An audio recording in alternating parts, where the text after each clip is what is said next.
But your head is on SportsGrid and knows the QB is in concussion protocol. The backup has a 45 QBR against the zone coverage. The New York D has the most sacks in the league. So yeah, trust your head. It's smarter to be on SportsGrid. So what are your impressions of Valhalla, just for folks that have not seen it on TV or didn't watch the Ryder Cups or past majors? You know, they see a PGA maybe at a Southern Hills Spoon or a Bet Page or, whatever it may be. And they're like, Valhalla and Louisville, Kentucky. But like, look at the tournaments produced and it's insane. Yeah. It really has. And obviously, of course, I'm biased toward it. Only on SportsGrid. Draisaitl could easily, at plus money, get the first goal, the second goal, the fourth goal.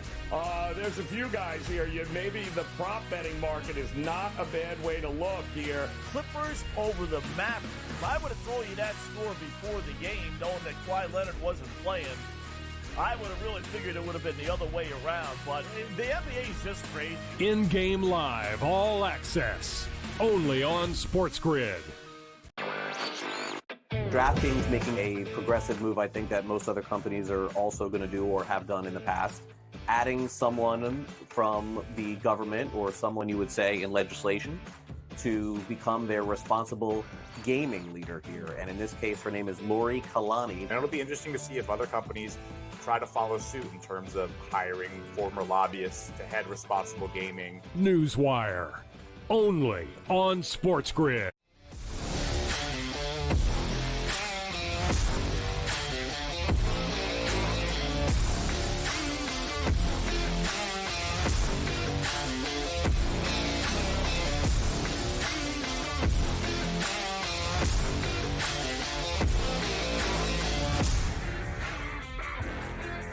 And welcome in. It's In-Game Live Prime Time here on the grid on a fabulous Friday evening. Scott Wetzel, Dane Martinez for the next 2 glorious hours, right up until 10 p.m. Eastern Time, watching, analyzing, and more importantly, betting on the world of sports. Ah, yes.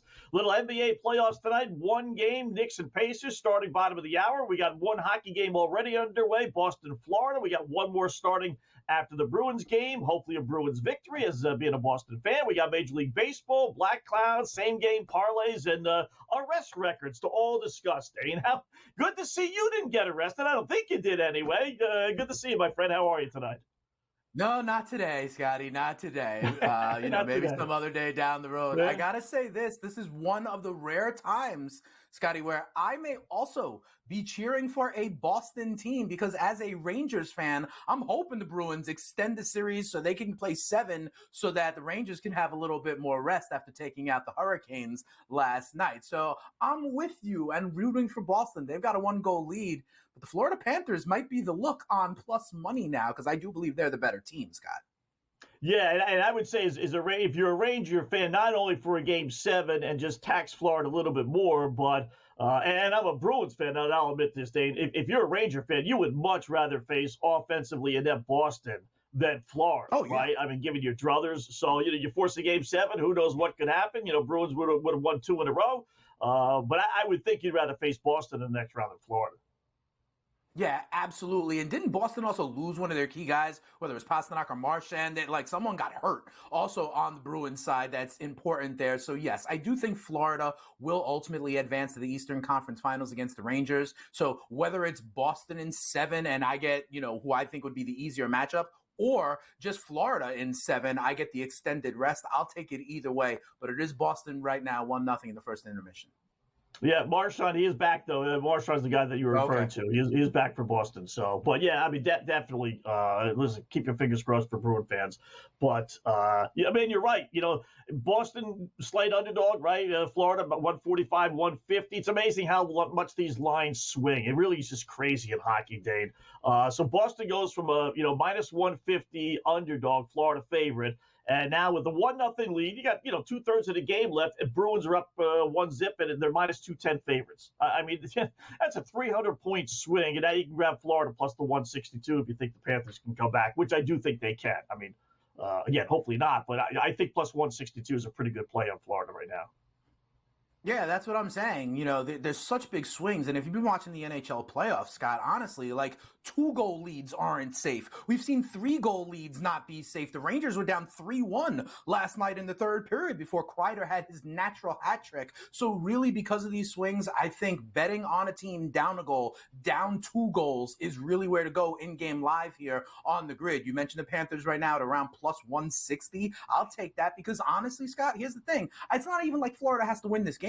If Florida just scores the next goal, right, and ties it up at any point in time, we'll get back to the pregame numbers, which, like you said, had the Bruins at like plus 150, so then I could have about 50 cents each way and definitively not lose. That's part of getting the middle. That's part of getting the plus money on both sides. Those are ways you could play it. So, we could even start to look puck line and things like that as they have just started the second period. But honestly, if I take Florida on the plus money right now, they do not even have to win. All I need is them to tie the game at any point in time. Heck, if they get a 1-goal lead, if it's 3-2 anytime in the third, I'll be able to get Boston on the comeback at better than 2-1. And that's what I call money on a payday on a Friday night. Yep, that's it. These swings in hockey, use them to your advantage. That's all you may say, you can be the biggest Bruins fan in the world, but that doesn't mean you don't think Florida's going to score the next goal and tie it up. And that's what you're betting on. And they do, like you said, then it swings the other way. So Dallas, Colorado, since we're speaking hockey before we get to the NBA and some baseball here, the initial thoughts, we'll have time to break it all down. But Colorado up 3 games to check that. Dallas up 3 games to 2 after Colorado won game 5. Minus 113 is the line right now. Dallas minus 106. So basically pick them, Dane. Your initial thoughts on that?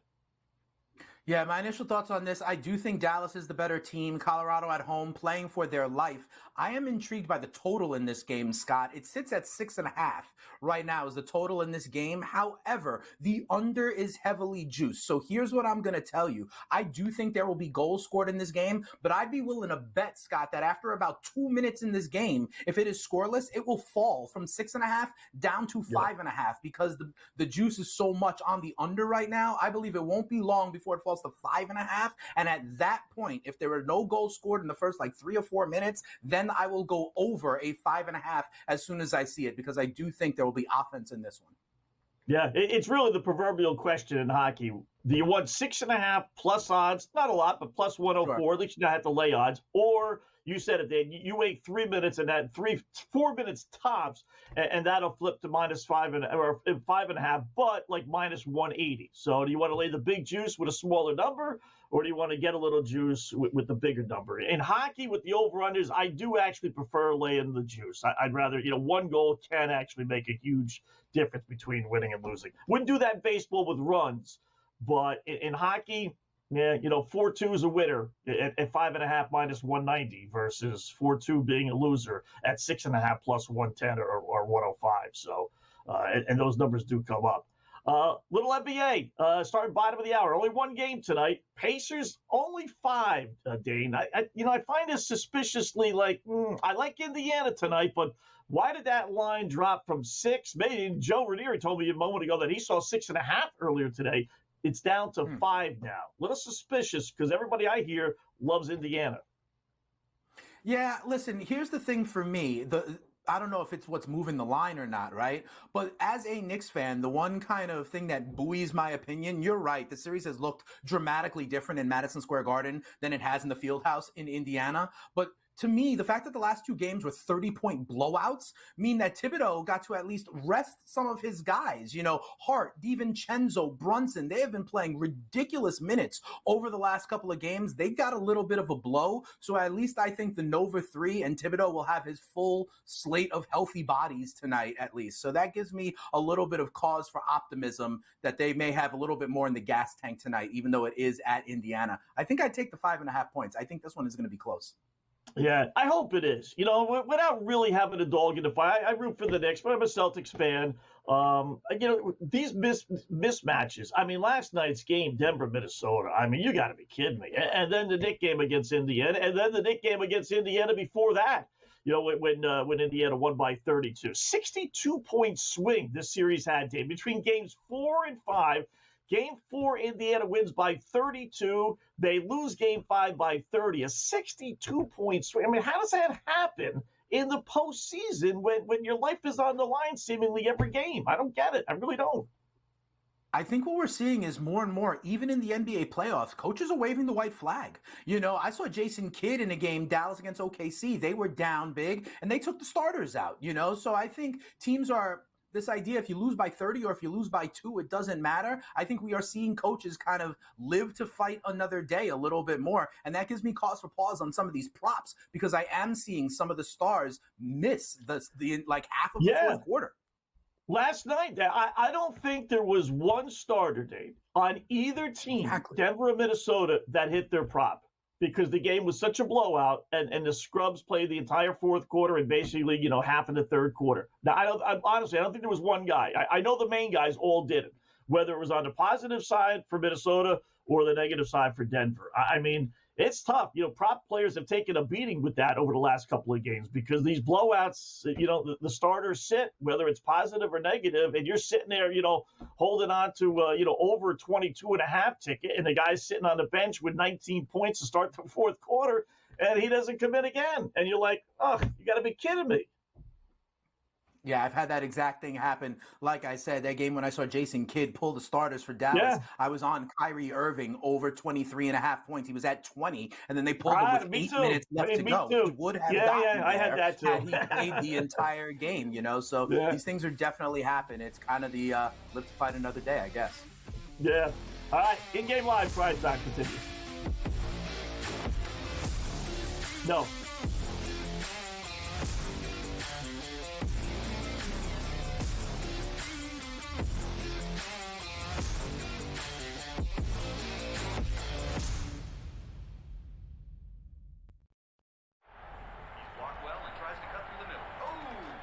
Your gut says Miami is going to win, and you should take the over.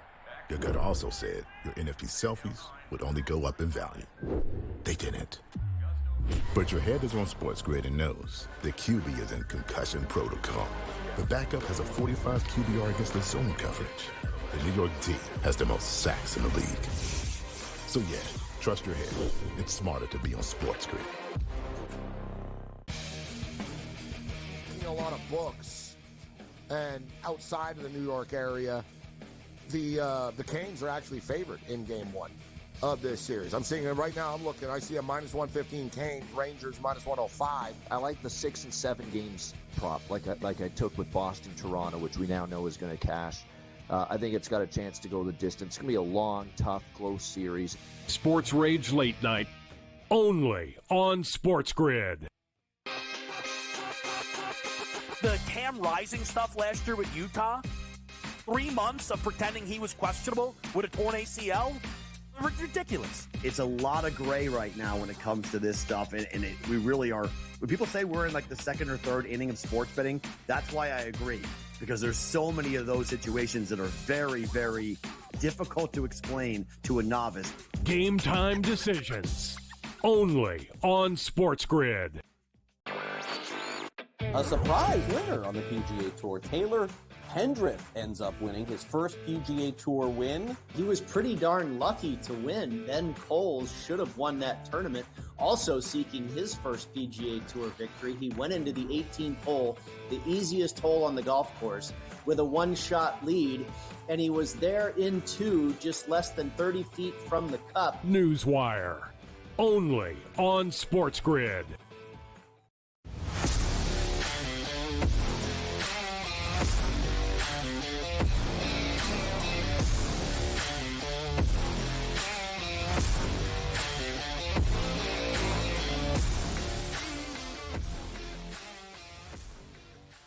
All right, welcome back. In-game live, prime time here on the grid on a fabulous Friday. Just getting underway. Scott Wetzel, Dane Martinez for the next hour, 45 minutes or so. We got baseball, we got NBA, we got NHL, we got Black Clouds, same game parlays. We'll get to it all. We got guests as well. Little PGA Championship. Speaking of, being arrested and all that other stuff, Keith Stewart from the Sporting News will join us.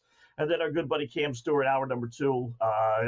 You can talk about anything and everything, whether it's the Preakness, whether it's the PGA, whether it's hockey with the Campbell. No doubt get to it all day. So little baseball before we get to our same game parlays next segment. We'll start at the top. Washington and Philadelphia. listen, they went to the World Series, right? So it's not like this is a surprise team. But that all said, they're playing great baseball, best record in all of baseball, 31-13.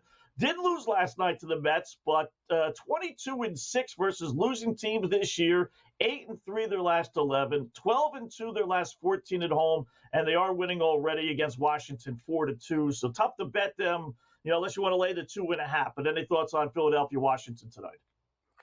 No, I'm with you. I have been on this Philadelphia bandwagon for the last couple of days, playing them on the run line. And the first time I lost it was last night, like you said, against the Mets. They are now scoring 5.3 runs a game over the Los Angeles Dodgers for the best offense in all of baseball. No, I'm not touching this one because I'm not going to lay the juice. I'm not going to lay 2.5 on the run line. But I'm with you. Philly is a team to watch. They have leapfrogged Atlanta, and they have Wheeler on the hill tonight. So it was no surprise that they were going to get this one against Washington. Yeah. Yanks up 3-1 against the White Sox. White Sox playing a little bit better. They started at 5-26 or something goofy like that. Then I told myself, Dan, all right, I'm just going to play against them. I'm going to put them in parlays with Miami or anti-Miami and anti-Colorado and all this, right? And all of a sudden, Colorado and the White Sox both go off on these little winning streaks. At one point, they had won 6 of 8. Down 3-1 to the Stanks, as I like to call them, your club. Yankees 7-1. You can't do that. You want to lay 2.5 with the Yankees tonight, 5th inning, leading 3-1.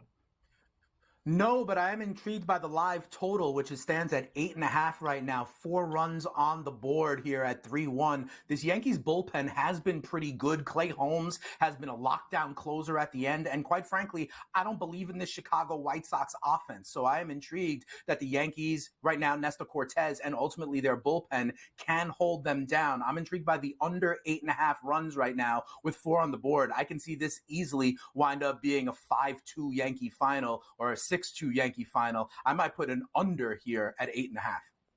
All right, we got a little no-hitter watch. It's early. Tyler Anderson, or check me, it goes to show how much I know. Tyler Alexander, sorry, Tyler, 1-2 with an ERA of 5.45 for Tampa Bay, if you didn't know. Throwing a no-no, bottom of the 5th inning, Tampa Bay and Toronto scoreless. Toronto actually being no-hit, yet the slight favorites here with Bassett on the hill at minus 128. That's interesting that they're being no-hit and are favorites. I would do reverse here maybe and go over. How many times have you seen that before, right? Not many, but if anything, here is where I would go over, because if you lose the no-hitter, it unravels quickly. You can get plus money here going to the over, and then all of a sudden a 2-2 game, and we get over it with the kind of, extra innings if need be. So I'm intrigued here, maybe even up, and it just fell to 3.5, although now heavily juiced to the over. I think eventually there will be runs in this one. So when I said under for the Yankees, I might go over on the game north of the border here in Toronto.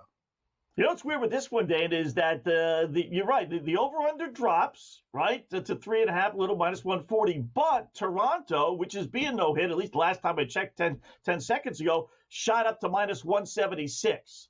So something goofy is going on. Like, why would the total go I'll tell you what it was. But the odds go up? I'll tell you what it was. It's because Tampa was threatening in the top of the 5th. They were threatening. They had runners on 2nd and 3rd, and then Toronto just now got out of the inning. So they avoided that kind of rally. They had runners in scoring position and ultimately did not score. So that's why I think it reverted back a little bit. We're still scoreless in that one.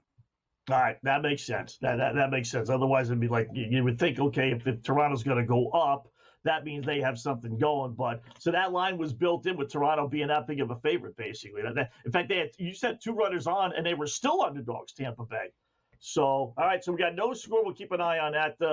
Just out of curiosity's sake, they usually, or at least they used to post right around the 6th inning no-hitter bets. Don't know if we have those just yet. Live player props, I don't maybe? see them on FanDuel, at least. I don't see them at least on FanDuel. We're into the 5th now, right? And so bottom 5. So Alexander's thrown 4 innings, really. He hasn't even gotten through the 5th. He has, but here's the other thing to watch here, okay? He has 45 pitches. All right. And I think that's important to note, because even if he holds on to this no-hitter, we got to keep an eye on the pitch count to see how long he's going to go. And like I said, once he gives up 1, the floodgates may open. Yeah. Mets trail 4-0 to Miami. Not many times you see tomorrow. 13 wins, Dane. A playoff team from a year ago, 13 and 30, 31, 32, something goofy like that, are leading 4-0 tonight. Bottom of the fourth inning. Want to grab the Mets at plus 960. You know what I would do? I put a couple shekels on that, but I would take the Mets plus 3.5 at even money. I don't think they're going to roll over tonight. It is the Miami Marlins, right? Jesus Luzardo on the hill. Decent enough pitcher, but I think the Mets can make this a game. I'll grab the 3.5 runs right now at even money. That's not bad. The only thing I would say about that is that the Mets have their kid, Christian, on the hill. He's been a strikeout machine while he was in the minor leagues, but getting roughed up a little bit in this one. So I don't know how much longer he's going to go. He's in 84 pitches. We're going to see that Mets bullpen in a little while, and that gives me a little cause for pause. I think Miami could extend their lead a little bit in this one. Yeah, the Mets bullpen's been a little lacking, that's for sure. Braves 1-0 over the Padres. We got the Twinkies 1-0 over the Cleveland Guardians. Any interest in those two games? No, it's locked right now in Cleveland. If anything, I want to see a little bit longer in Atlanta, San Diego. These games are really early. No leans at this point.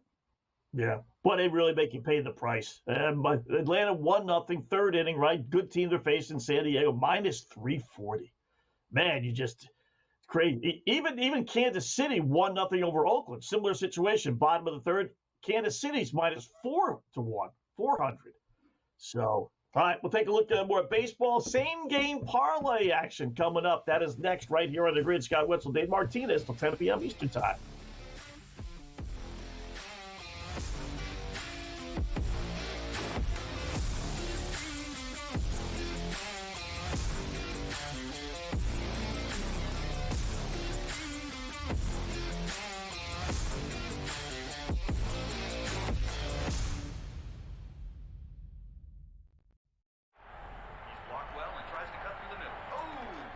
Your gut says Miami is going to win, and you should take the over. Your gut also said your NFT selfies would only go up in value. They didn't. But your head is on SportsGrid and knows the QB is in concussion protocol. The backup has a 45 QBR against the zone coverage. The New York D has the most sacks in the league. So yeah, trust your head. It's smarter to be on SportsGrid. A lot of books. And outside of the New York area, the Canes are actually favored in game one of this series. I'm seeing it right now. I'm looking. I see a minus 115 Canes, Rangers minus 105. I like the 6 and 7 games prop, like I took with Boston, Toronto, which we now know is going to cash. I think it's got a chance to go the distance. It's going to be a long, tough, close series. Sports Rage Late Night, only on SportsGrid. The Cam Rising stuff last year with Utah, 3 months of pretending he was questionable with a torn ACL, ridiculous. It's a lot of gray right now when it comes to this stuff, and we really are. When people say we're in like the second or third inning of sports betting, that's why I agree, because there's so many of those situations that are very, very difficult to explain to a novice. Game time decisions, only on SportsGrid. A surprise winner on the PGA Tour. Taylor Pendrith ends up winning his first PGA Tour win. He was pretty darn lucky to win. Ben Coles should have won that tournament. Also seeking his first PGA Tour victory, he went into the 18th hole, the easiest hole on the golf course, with a one-shot lead, and he was there in two, just less than 30 feet from the cup. Newswire, only on SportsGrid.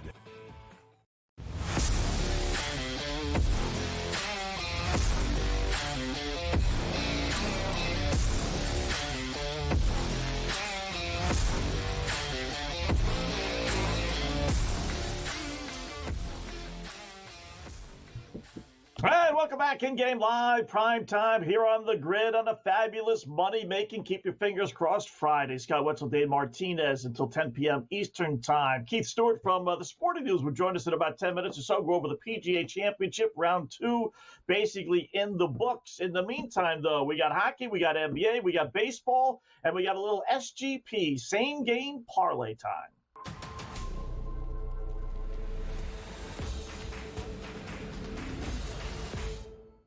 All right, Dane, I'll go first. I'm going to use the Indiana Pacers New York Knicks game that starts in about 10 minutes or so. I do like Indiana. The fact that it dropped from 5.5 to 5 scared me off a little bit, so I won't get greedy with my SGP. It's going to pay enough. I'm going to go Indiana money line. We'll start there. I got 4 legs to this parlay. Indiana money line minus 198 or so, depending on where you do your shopping. I do like the over 215.5. I think we're going to get some points, especially Indiana at home. This number is low enough. I just hope the Knicks don't get blown out. That's my only concern, but I think we're going to get 115, 120 or so out of Indiana tonight. Then I'm going to go with Tyrese Halliburton. This is a great example of how the boys in Vegas really don't do their homework. It's all just computers. His assist number is 9.5. It's at even money, or at least it was when I put it in. So what's the problem? The problem is the guy averages over 10. So why are we going under, you ask? Because he only averages over 10 because he had 16 in one game and 12 in the other. Otherwise, it's been all but 9 or less. And every game this series, he's had 9 or less. So the average is over 10.5 because it had 16, like I told you. But in reality, he's getting 6, 7, 8, and sometimes 9. So he's not getting 10 tonight. He just isn't.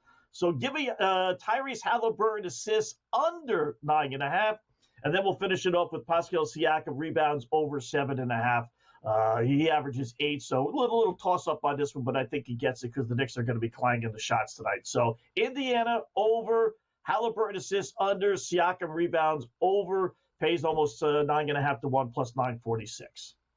What do you think? I like that. And Scott, I'm happy to see that we have solidarity on at least one of the legs of this parlay. In my parlay, which, by the way, is far more conservative at only 3 legs, because I do the alternates and go under. I'm not even trying to push my luck here on this. But I also think this game will go over the 215.5 total. Indiana, the highest pace team in the league, the highest scoring team in the league, the most field goal percentage in the league, the most efficient team in the league. And in their building, I think they will try to, kind of control the pace. Style makes fight, Scott, right? So I like the over in this game. And then I'm getting 2 guys, and I'm going beneath what their actual prop that was hung was. First is Josh Hart to get double-digit rebounds. I know what you're saying about the Halliburton assist and how kind of the 16 assists or whatever it was skews the number, but that's not the case for Josh Hart. He is doing this every single night. 12 rebounds, 15 rebounds, 17 rebounds, 13 rebounds. I don't have to worry about any outliers to skew it,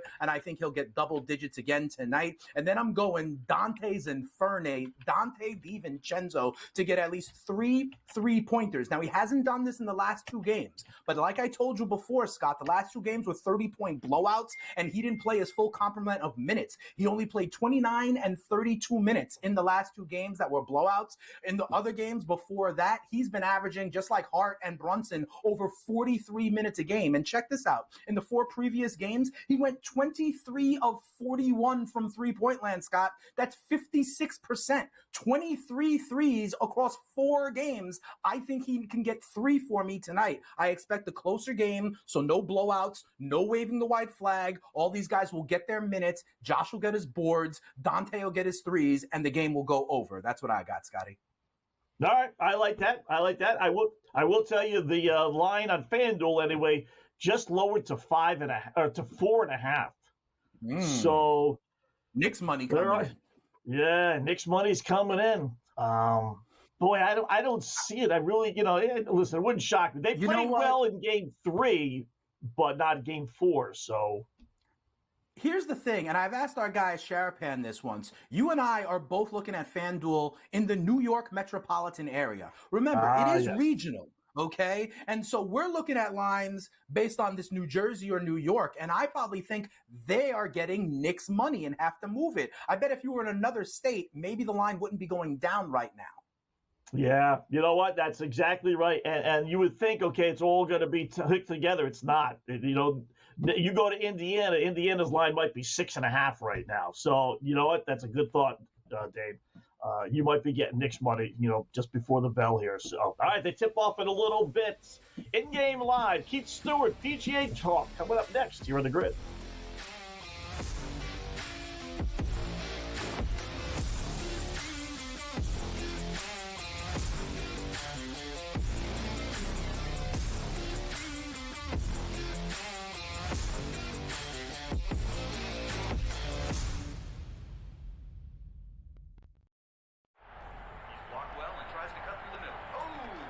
Your gut says Miami is going to win, and you should take the over. Your gut also said your NFT selfies would only go up in value. They didn't. But your head is on SportsGrid and knows the QB is in concussion protocol. The backup has a 45 QBR against the zone coverage. The New York D has the most sacks in the league. So yeah, trust your head. It's smarter to be on SportsGrid. A lot of books, and outside of the New York area, the Canes are actually favored in Game 1 of this series. I'm seeing it right now. I'm looking. I see a -115 Canes, Rangers -105. I like the 6 and 7 games prop, like I took with Boston, Toronto, which we now know is going to cash. I think it's got a chance to go the distance. It's going to be a long, tough, close series. Sports Rage Late Night, only on SportsGrid. The Cam Rising stuff last year with Utah, 3 months of pretending he was questionable with a torn ACL, ridiculous. It's a lot of gray right now when it comes to this stuff, and we really are. When people say we're in like the second or third inning of sports betting, that's why I agree, because there's so many of those situations that are very, very difficult to explain to a novice. Game time decisions, only on SportsGrid. A surprise winner on the PGA Tour. Taylor Pendrith ends up winning his first PGA Tour win. He was pretty darn lucky to win. Ben Coles should have won that tournament. Also seeking his first PGA Tour victory, he went into the 18th hole, the easiest hole on the golf course, with a one-shot lead, and he was there in 2, just less than 30 feet from the cup. Newswire, only on SportsGrid.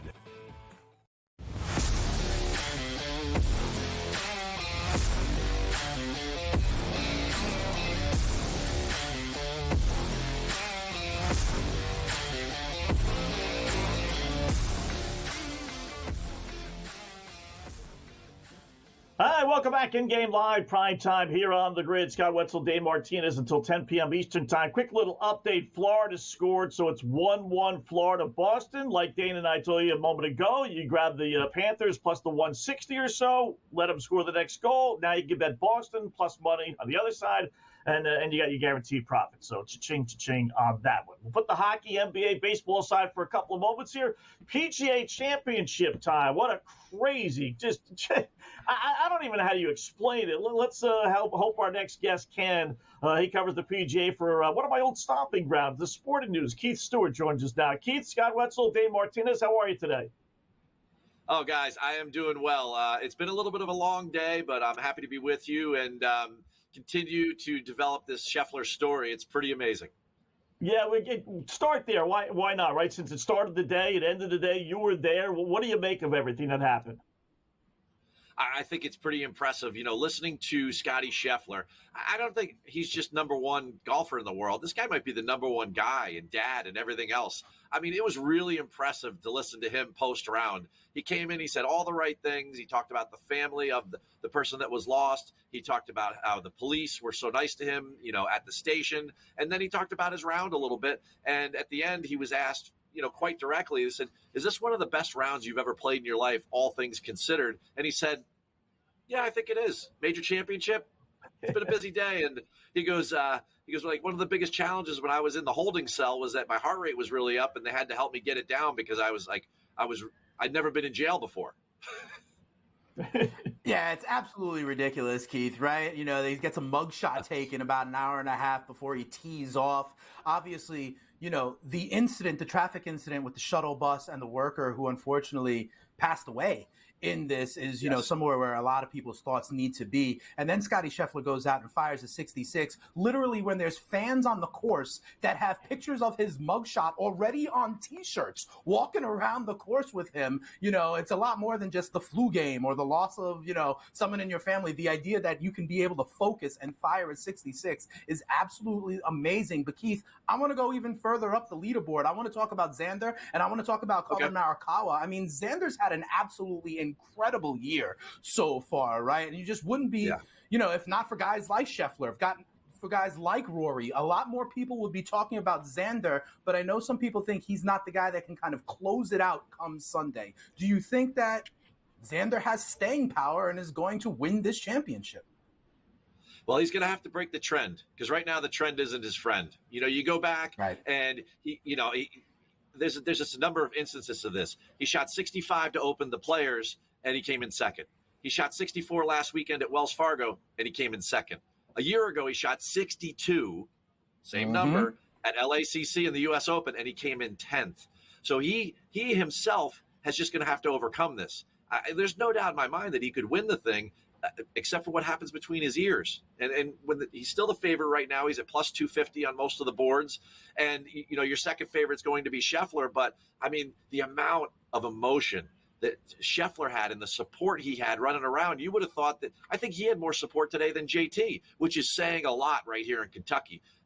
I was with Scheffler on the 10th tee this morning when he teed off to start, and the chanting and the free Scotty and the ovation that he got, it was so loud. It was Tiger-esque, and it was really, really cool. So Xander's he's gonna be tested, and he hit the ball the same today as he did on Thursday. He just didn't putt as well. The game is there, but it's for him. He's going to have to overcome his own inner demons. It's like, what are you supposed to do, right, Keith? I heard so many people kind of joke, like, all right, he's in the worst spot. He's in the lead. So, what's the guy supposed to do? Like, not play well the first two rounds on purpose so he makes sure he's not in the lead so he doesn't have that pressure? You've been on the tour a long time. You covered him. You covered others that no doubt were in this similar spot. What do guys like this, you're damned if you do, damned if you don't, right? That's the way that golf works, though. If I gave you a number to go shoot, it's way harder than saying, let's just go chase and put the pedal down, right? And that's the position that all these guys want to be in. And come Sunday, Schauffele's going to be staring at Scheffler or Morikawa, or could be Bryson. Look what Bryson's doing this afternoon. Look what Brooks is doing this afternoon. Brooks made a nice birdie putt on the last after missing a couple short ones. This leaderboard is so stacked right now. It is incredible what the PGA of America has stepped into here at Valhalla. The golf course, people are criticizing, too many birdies or whatever, right? The lead only extended 3 more shots today. Yes, the cut's going to be under par, but what's the big deal, right? We love all this electricity that's happening around the golf course, and the best part of all of this is that we're going to get good weather the rest of the way. So that's not going to be one of these subplots that we keep dealing with. It's going to be nice out this weekend, and these guys are going to go toe-to-toe with this golf course in 7,600 yards and each other. What could be better? Hey, Keith, let me ask you. So, Xander's up there at 12 under, right? Now that we hit the weekend, how far down do you go to see someone who can be a chaser and actually come all the way back? I see, say, Scotty at -9, but you talked about Brooksy at -8, a guy like Hovland at -7. Do you need to be within 5? Within 6 of the lead? How far down do you go to, kind of draw that line before you would, someone you would maybe make a live bet on, someone you do think can still contend? What's the score right now that you have to be at? Is it -6, -7, -8? You know what? That's a great question. And I think it changes week to week. If it was a total birdie fest, I would say if you were more than 3 or 4 back, then you're just not going to get it done, especially with the talent at the top. But here's the thing. Here's what we've seen so far. We've seen some guys blow up here, and we've seen some guys go super low. And what can happen is that Xander's probably shot his 62 for the week. He's probably not going that deep again, and he's your leader. That means that there's somebody there in the middle. So I like that top 10 number, which is sitting, 5 behind? That's 7? So I think that those guys are still super live. 36 holes is a lot of holes in a major championship, and it's going to get tougher as it goes on. But if one guy can go deep over the weekend, or 2 guys, I think that there's going to be a lot of challengers. I think anybody within 5 right now is super live and worth a bet. Do we just blanket bet against Schauffele in matchup plays? Not till Sunday. He's 10th in scoring on the PGA Tour in round 3, so that's still pretty solid. So I think that he'll stand tall tomorrow. I still think on moving day, I still think he'll be moving forward. I think other people are going to catch up to him, but at the same time, I definitely would. I wouldn't start fading him till Sunday. To answer your question. Hey, Keith, and I know thanks for joining us from Valhalla, right? Being able to see and experience the kind of weird morning that it was. What I want to ask you about is a couple of these live guys. You mentioned Brooksy, you mentioned Bryson on this course. How do you compare, like when it's apples and oranges, right? Like, how do you compare the data points? Who's playing well? Who's in good form? When these guys on the live tour are just doing a completely different event from week to week. I know they want it, especially a guy like Brooksy, but how do you kind of compare and contrast gains and data points with the PGA guys and the LIV guys? Because there are some LIV guys that are contending right now. Well, there is data that's out there. How valid is it? It's tough to say. So this is why I go out and I cover the PGA Tour on site.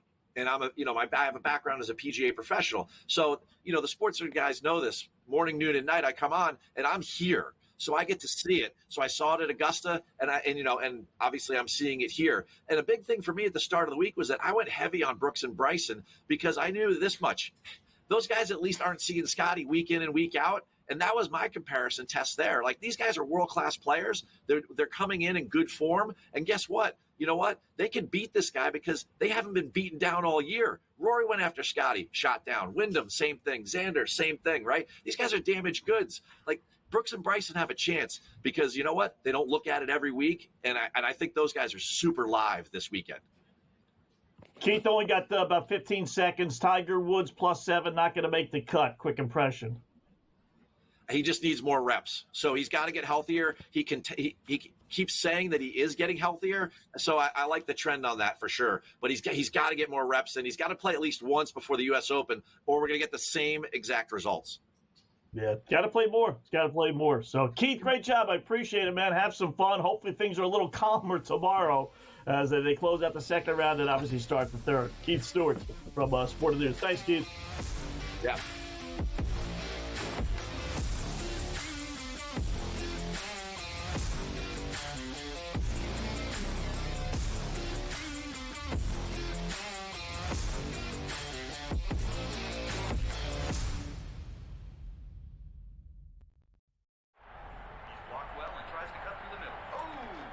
Your gut says Miami is going to win, and you should take the over.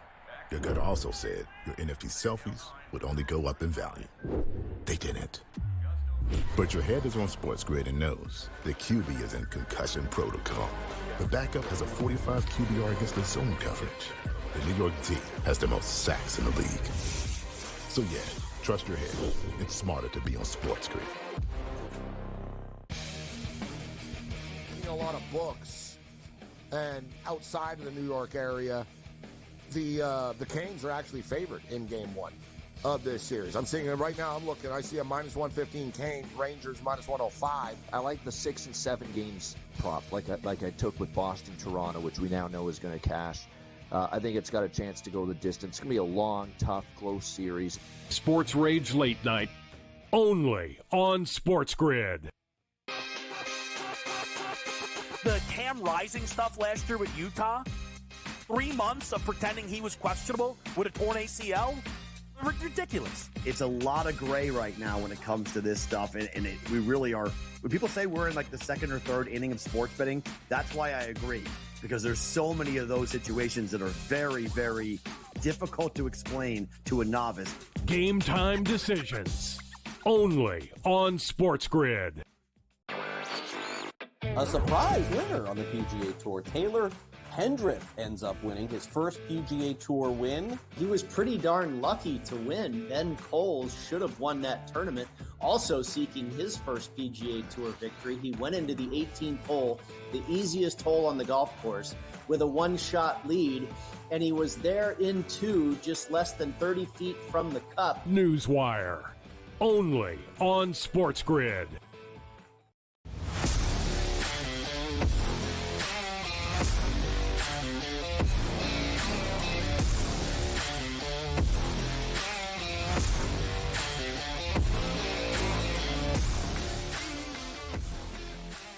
All right, welcome back. In-game live, prime time here on the grid. Thanks again for Keith Stewart from the Sport News joining us, talking a little PGA Championship. No relation to Cam Stewart, who'll join us next hour and do a little golf and a little hockey and just about everything else.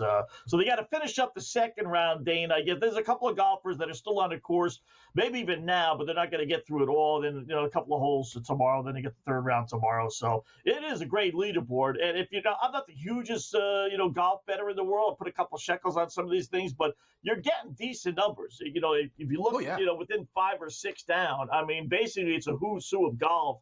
and you're getting 15, 20, 30 to 1 with some of these guys. So you throw a couple of darts and hopefully you land on a bullseye. Yeah, I think you absolutely do. And one of the things that Keith said that I think is true is, Xander shot 62 in the opener in the first round. Like, he's already put that number up, right? They call Saturday moving day for a reason. And like you said, it's a who's who out there, right? Brooks Koepka, Rory McIlroy, Victor Hovland. Like, there could be a 62 or 63 among the group there tomorrow. And then literally, if Schauffele goes out and shoots 68, which is a good score, someone makes up 5 shots on him in one day. So it is certainly possible. That's why I think golf is a great sport to bet live. Yeah. And with Scheffler, right? I mean, you wonder what he's going through right now, through the long ordeal of today, sitting in jail. His poor wife just gave birth a week or so ago, right? She's like, what the heck is going on? He's finally home now. And, it's like a team that goes on a long road trip. Or is it a tough spot? And most people think, okay, they're going to do poorly that first game because they're zonked. And when in reality, no, they actually don't. They do well that first game.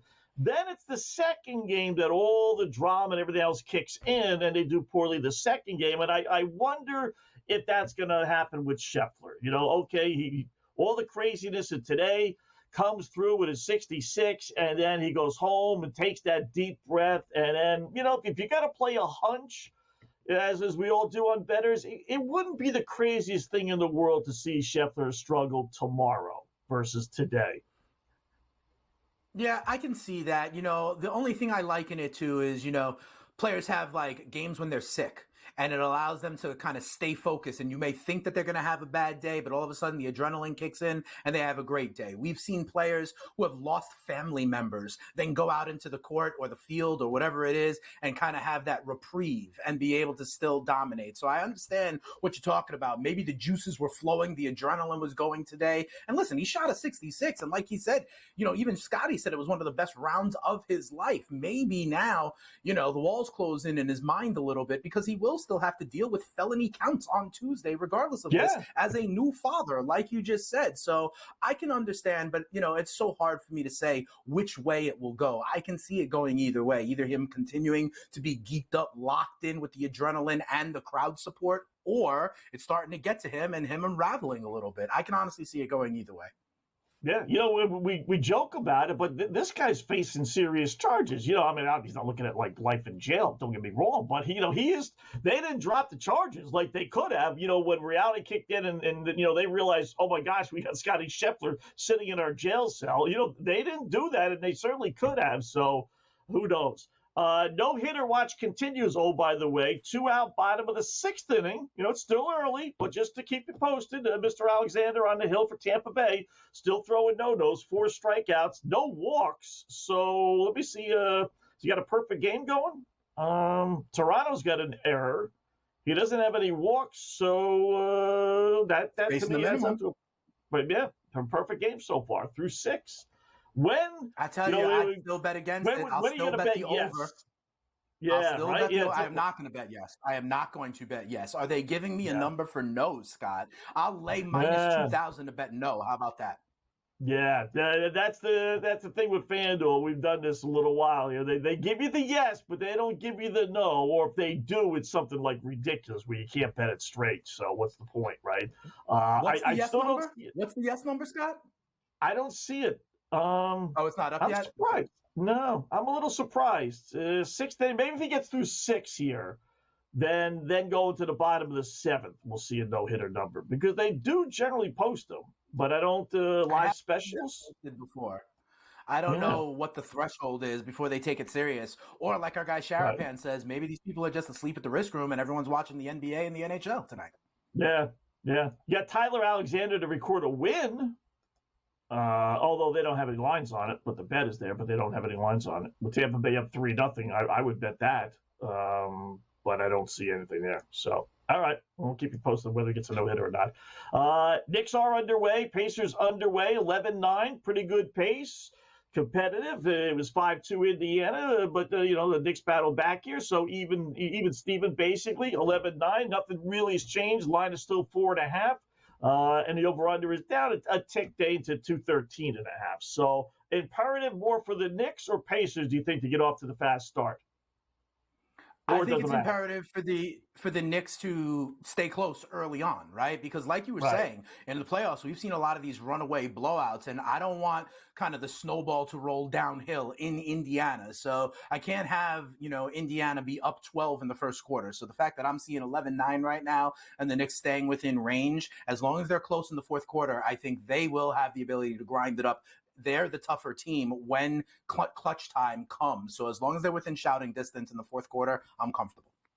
All right. Bruins and Bruins and Panthers tied at 1. We threw that out there real quickly, but just to go back to it, Dave, right?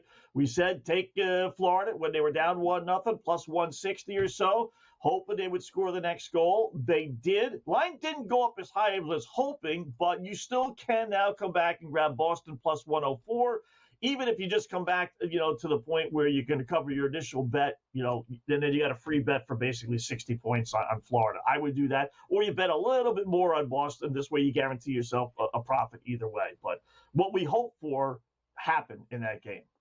That's true. That's true. We do have technically plus money on both sides already. I like the plus money on over 4.5. If we get a 2-2 game, we win that one. And people pull the goalies now, especially in an elimination game. If Boston's down, they're going to pull the goalie early, and empty net goals can help us get over a 4.5 total at plus money. I like that one as well. Yeah, only 14 shots on goal for the Bruins again tonight. Boy, they had 20 plus in game 5.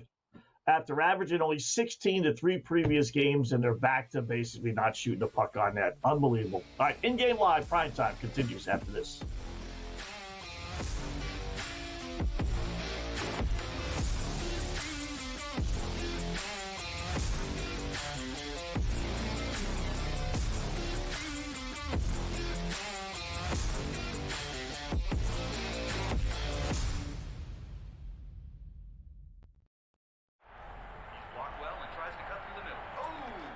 Your gut says Miami is going to win, and you should take the over.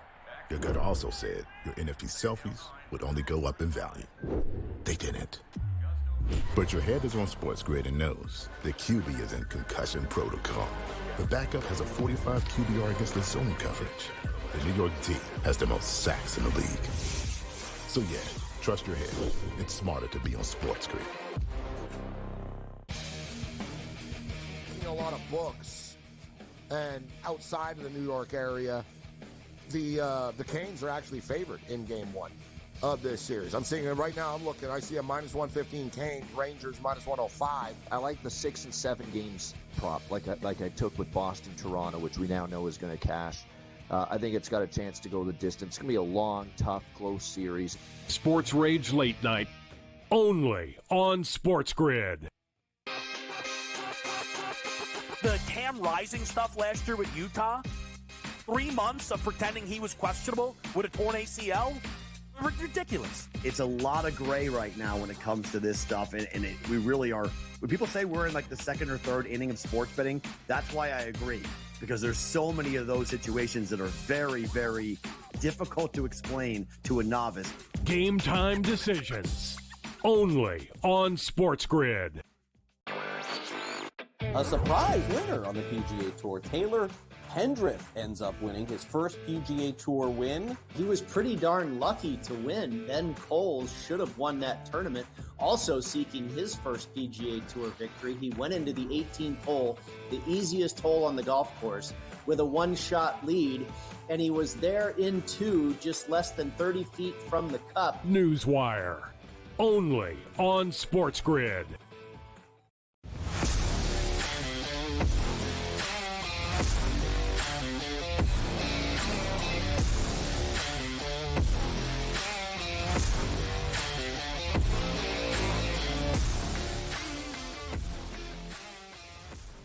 Welcome back. It is in-game live primetime here on the grid. Hour number 1 of our 2-hour extravaganza. Scott Wetzel, Dane Martinez. We got baseball, we got hockey, we got NBA, we got the same game parlays, and we have the Black Cloud, of course.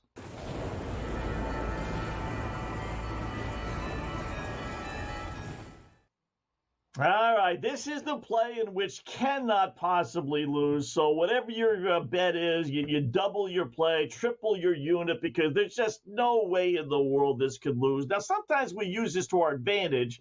And I got to say, if Florida and Boston would have started after we came on the air, I might have used the black cloud on Florida because I don't want them to win, but that started before we got on the air. So that said, where are we going to go for our best play of the night?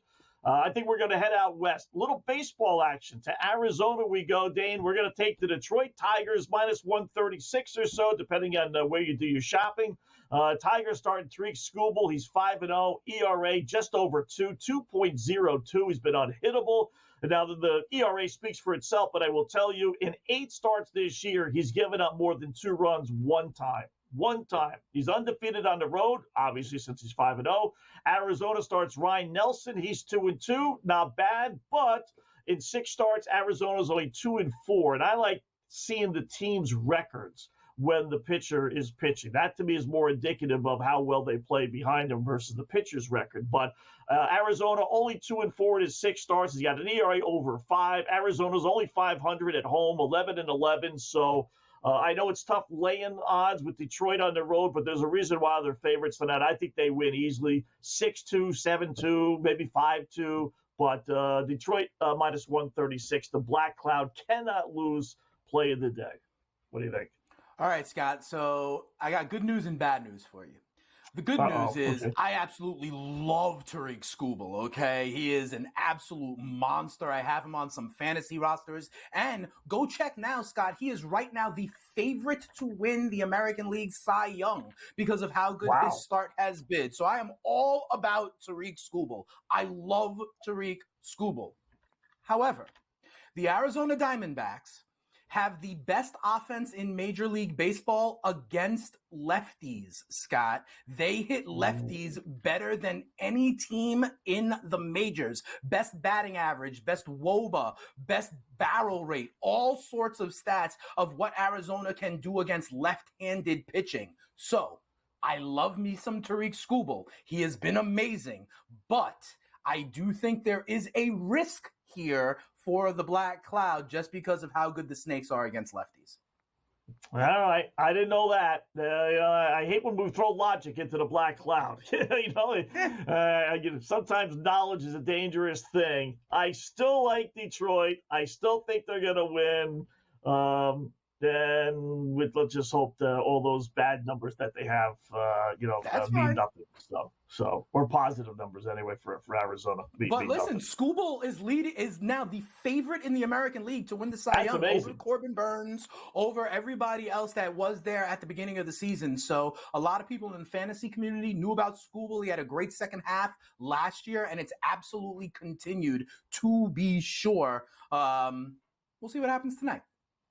All right, yeah. Maybe Arizona team total. If you think they're going to hit them, it's got to be pretty low, right? Would it be 2.5? Probably not 2.5. 3.5. It's 2.5 or 3.5. I think that is interesting. They do well against lefties, but Skubal has been amazing. The other thing I'll tell you real quick: did you see Paul Skeens, the stud rookie #1 overall? He struck out 11 Cubs today in his second start. This guy, absolutely ridiculous. Struck out 11, but they had to pull him, because the pitch count and he's a rookie. They're not going to stretch him out. But that's what Skubal was last year, this kind of breakout. And I think Skeens is going to be able to do the same thing. Jared Jones in Pittsburgh as well. They got some good young arms there, to be sure. But I like the Black Cloud. I just didn't know if we're doing opposite picks like usual or if that means you don't think they're going to win or how to play it. But no way the Black Cloud loses tonight. Forget about Arizona versus lefties. It can be. We have a lot of mixed messages here when I'm working. We do. Is it the Black Cloud that's positive? Is it the opposite? You just pick? give yourself an out. If you win, great. Yeah, exactly. If you lose, whatever. It was opposite picks anyway. I like the way you do it. You are a veteran in this business for a reason. I love the fact that you always give yourself an out, Scott. I got to learn from you. Yes. Skeens, by the way, he threw 100 pitches, so you can't blame him. That threw 6. I was thinking, if he was through 7, would you push it, or 8? But not through 6. You got to pull him out. So, speaking of no-hitter, Toronto, Tampa Bay. We'll get back to that next hour. Baseball, hockey, NBA. We got it all here on the Grid.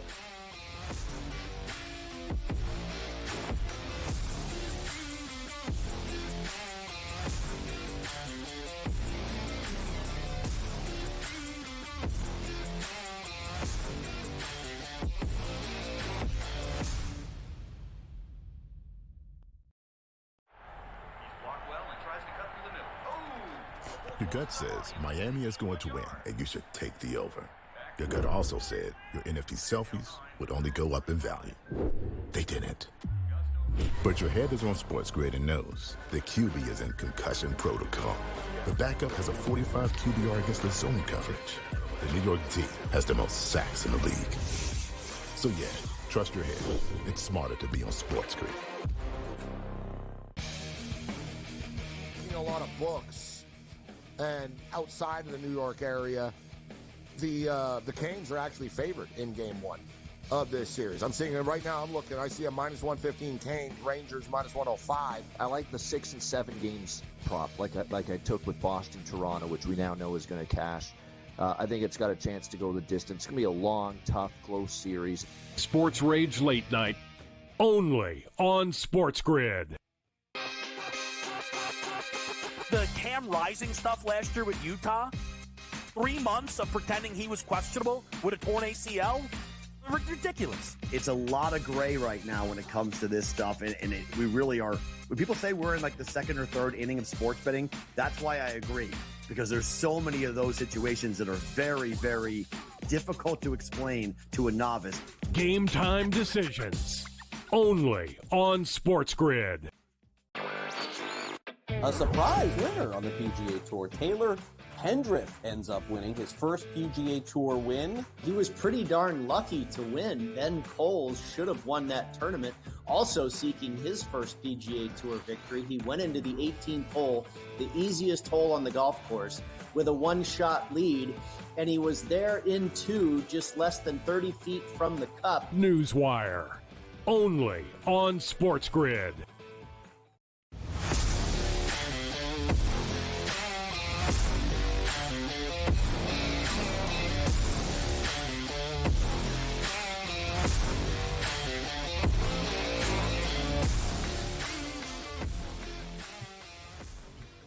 All right, welcome back. It is In-Game Live, prime time on a Friday. Scott Wetzel, Dane Martinez, hour number 2 of our 2-hour extravaganza. We are underway. NBA, NHL, obviously baseball, PGA Championship, second round play today. We got the Preakness later on. We got obviously with the golf with the PGA. So you name it, we got it. Should be a great, great weekend. So hopefully we make a couple of shekels over the next hour. We got Cam Stewart, our good buddy, joining us bottom of the hour. We'll go over just about everything with him. So Dane, for the new viewers, new listeners, what are you keeping your eye on? Pacers, Knicks, Bruins, Panthers, little baseball. What strikes your fancy tonight? Yeah, so we were looking at Bruins and Panthers. We hopped on the Panthers when they were down a goal. They have since tied it up. And Scott, I think you and I are both on the over in Knicks and Pacers. That was at 215.5. The game right now is 25-20, still with a couple of minutes left to go in the first. So we'll check in on that live total. I need a couple of props to hit. The Dante DiVincenzo getting the 4 threes looks good so far because he's already got 2. I know in your SGP, you were going under on Tyrese Halliburton. But unfortunately for you, Scotty, I hate to be the bearer of bad news. He has 4 assists already, and the first quarter is not even done. So that doesn't bode too well. But here's what I'll tell you. The live total for Knicks Pacers is 217.5. Remember, we're going over the 215.5. So we're on pace, doing okay there. Yeah. How do they know, Dane? I mean, the guy hasn't had 10 assists all series, right? And they're going to give us 9.5. Like, why? I mean, and then, so it makes no sense. And then the guy comes out flying, as you mentioned, 4 assists in the first quarter. I mean, it's like, do these guys go to the boys in Vegas and say, you know what, I'm not going to shoot tonight, I'm going to defer? You know, I mean, how do they know when they post these numbers that, you know, whether it goes over or under, it should be 8.5. That's really what it should be. But somehow or another, not only did they give you 9.5, and then they made it so if you wanted to go under, even money.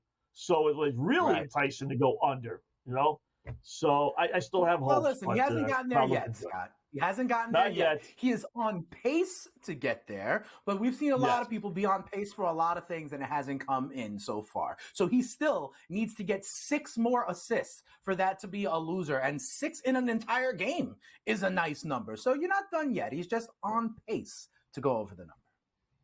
I tell you who's not on pace are the Pacers, Dane. This is not, you're down 3-2, and you got annihilated in Game 5.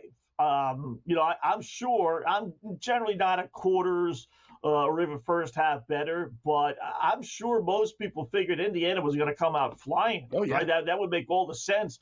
And yet here they are down 25-20. The first quarter, still 2.5 minutes left, but it's not the start that I would have envisioned if I was a Pacer fan. No, I agree with you, but here's what I'll say. The books right now live still have Indiana as minus 122 favorites on the money line. They are still laying 1.5 points. So at least the books think that this fast start from the Knicks is not something that will be maintained, that Indiana has a run in them or multiple runs. So I find it interesting. They are down 5, like you said, and still now minus 130 favorites. And look, I see them just score now 25-22, and they're down 1 to minus 150. So they're now minus 150 favorites, it 25 cents, just like that, bucket by bucket. And that's another thing that we got to keep our eye on, Scott. If this is a close game in the fourth quarter, every kind of 2-possession swing, we're going to be able to get 2-1 on either side of this game if it remains close throughout. Yeah, and the reluctancy to make the Knicks favorites, being up 5 and still an underdog, kind of tells you a little something, too, what they're thinking, right? So it is amazing. And if you didn't like the 5.5 to start, and I don't blame you, this is the kind of start that you hope for, right? I mean, I know you want the Pacers to win, or you think they're going to win, so you're a little depressed that they're not. But if you don't want to lay the 5.5, you say, let me get in game live and let me, maybe the Knicks jump off to an early start. And this is exactly what it was. So I still would lay the minus 158. But, 1.5 is minus 140. That makes it a little bit, easier on your wallet versus the minus 158. So 25-22, and the scoring, 47 points, with 2 minutes left, Dane. So that 215, 216, now it's 217.5. I still think we're going to get the over. I don't think, I'm hoping Indiana kind of picks up the pace a little bit, because I did bet their over team total 110.5. But I still think we're going to get there when everything's said and done. I'll tell you another over we got to keep our eye on here, Scotty, and that's the one with Bruins and Panthers, okay? And I remember doing this show with you years ago. We're bringing the whole crew back together. What's one of the things we always look for? The tie game in the third period. We have that now tied at 1. They are hanging 3.5 as the live total. They cannot hang 2.5 because at worst, this game will finish 2-1 in some way, shape, or form, right? So they have to keep the 3.5. All they are doing is dramatically changing the juice on the over. Right now, the over is minus 118. Watch how that flies up. It just went to minus 120. It's going to continue to fly. And I am here to tell you that if Boston or Florida score in this third period, even if there is only 2 minutes left or something like that, the tack-on empty net goal is absolutely live to get us over the 3.5. The only way, quite frankly, I think this game goes under the total of 3.5 live right now is if this game goes to overtime tied 1-1. If either Boston or Florida score, an empty net goal is very, very likely. Obviously, Scott, listen, if Florida scores, Boston is going to pull their goalie with time left to try to get back. This is an elimination game here. Keep an eye, everyone listening and watching, to this over 3.5 and what the juice does minute by minute, shift by shift. We've talked about this a lot, Scott, and I think the empty net goal potential is only compounded because it is a playoff elimination game. Unless this game goes overtime 1-1, I think over 3.5 is the play. Keep your eye on it, and you will get it at great juice at some point as well. Yep, and in a 1-1 game also with that empty netter, Dane, if it's 5-4 and obviously the other team that's trailing 4 has got 4 goals and they've been pretty productive, all right, then maybe they'll wait a little bit longer because they know, all right, we don't want to risk pulling a goalie with 2.5 minutes left because we're getting a lot of pressure. But when it's 1-1 and you realize your offense has not done anything, basically, you're going to pull that goalie a little bit sooner. You're not going to wait till the final minutes. So you're going to get an empty net with 2.5 minutes left rather than 1.5 minutes left. So, you're right. I think if somebody scores, whether it's Boston or Florida, you'll get the empty netter. Or you'll get a second goal just because the other teams are going to be pinching. Same kind of philosophy. Again, 5-4. Right. Hey, guys, on defense, don't do anything crazy with 5 minutes, 6 minutes left. We got plenty of time. But in a 1-1 game, team scores with 7 minutes left. Then it's all of a sudden, all right, defensemen start pinching, start, doing your thing. And that leaves the back door open for the other way coming back down. So I do like Here's the what over I want to do, 3.5. Scott. It is right now, the over right now, at least on FanDuel, I am staring at basically even money, minus 102. Now it just hit even money. I know we're going to take a commercial break, right? If there is no goal, if there is no goal horn, and we come back from the commercial break, I'm telling you, this over 3.5 instead of even money is going to be plus 130, 140, and only continue the climb. We have to keep an eye on this. There is still 14 minutes left in the third period, and watch how the juice zooms up on this bet. Yep. No hitter watch, 6 1/3. They're heading to the bottom of the 7th, and Mr. Anderson is still there. And I'll tell you, Dave, he's only got 78 pitches. So we're talking about a guy who's 1-2 with an ERA over 5. He is shutting out and no hitting. Perfect game, the Toronto Blue Jays in Toronto. 78 pitches through 6 1/3. So we'll keep you posted on that. Crazy. I'm still betting the no, Scott. I'm still betting the no. I'm still betting the no. I still don't see the bet. Ultimately happens. I can't believe FanDuel's not giving us that bet. 78 pitches. You're right. That is intriguing. But this guy has never gone longer. Well, he's gone 7 innings once this season. But, I don't think he's going to go long. I think they're going to pull him. I think they're going to get to him. No, if the bet is offered. Yeah. Although I will say this, this is his 15 minutes of fame, right? I mean, this is his one shot at glory. If he's got a no-hitter in a modest pitch count, boy, they would be crazy to pull him, right? I mean, I don't think they will, but you never know. All right, In-Game Live continues here on the Grid.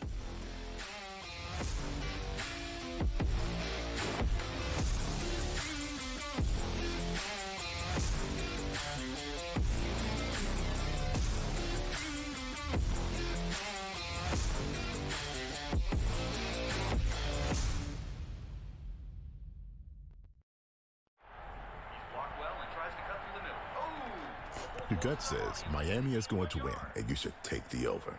Your gut also said your NFT selfies would only go up in value. They didn't. But your head is on SportsGrid and knows the QB is in concussion protocol. The backup has a 45 QBR against the zone coverage. The New York D has the most sacks in the league. So yeah, trust your head. It's smarter to be on SportsGrid. A lot of books. And outside of the New York area, the Canes are actually favored in Game 1 of this series. I'm seeing it right now. I'm looking. I see a minus 115 Canes, Rangers minus 105. I like the 6 and 7 games prop, like I took with Boston, Toronto, which we now know is going to cash. I think it's got a chance to go the distance. It's going to be a long, tough, close series. Sports Rage Late Night, only on SportsGrid.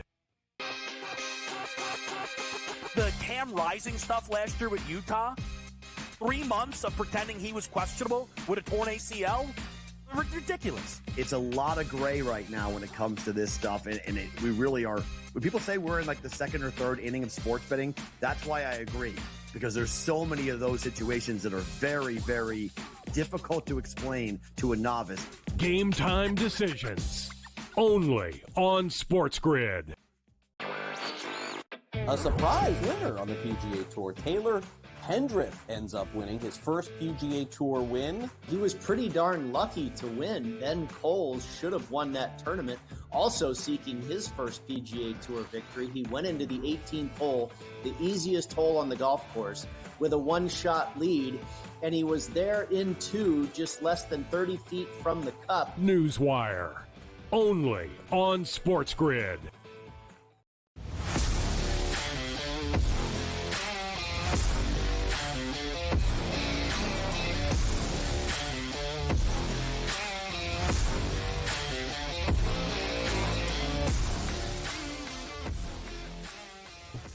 All right, welcome back. In-game live, prime time here on the grid. Scott Wetzel, Dane Martinez, watching all the action, including a no-hitter. Everything else that we got going on, right? We got golf, we got the Preakness this weekend, we got the NBA and NHL playoffs, and oh, by the way, why not throw a possible, not even a no-hitter, but a perfect game at us. 2 outs, bottom of the 7th inning for Tyler Alexander, who has struck out 4 for Tampa Bay at Toronto. So we'll keep you posted on that.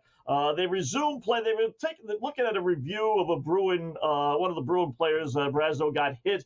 It was actually a fairly decent hit. It wasn't like anything crazy, but they actually reviewed it, which I've never seen done before. They reviewed it, no penalty. So, but that had stopped play for a little while, Dane, with the hockey. So that's still 1-1.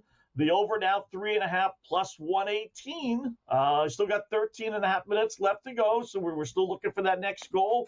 And I'm going to still, keep on peppering that over 3.5 because I agree with you, like you said before. I think if we get 1 goal, I think we're going to get 2. And first quarter came to a close. Start the second quarter in Indiana.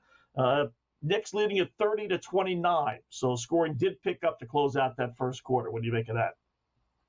I'm a little surprised because I agree with you, Scott. The scoring did pick up a little bit. And the way I think about it, Scott, and I know you do similar kind of math here, right, is I know 25 points a quarter, that gets me to 100 to 100, and that's 200 of a total, right? So right, I need to to get to 215 over that every quarter, I only need 4 points over 25-25. And I've got that. I've got that in spades here with both teams going over that number. So to be quite honest, I am a little bit surprised here that the live total is at 217.5 right now. That's only 2 points higher than what it closed at. The one thing I would say is, Scott, because we have a 1-possession game, right? The thinking has to be that if we have a close 1-possession game later on in the fourth, then all to hell with however fast-paced Indiana is. If it is close with 5 minutes left to go, they're going to play half court, they're going to milk the shot clock, and this will slow down a ton. And so I think as long as it stays close,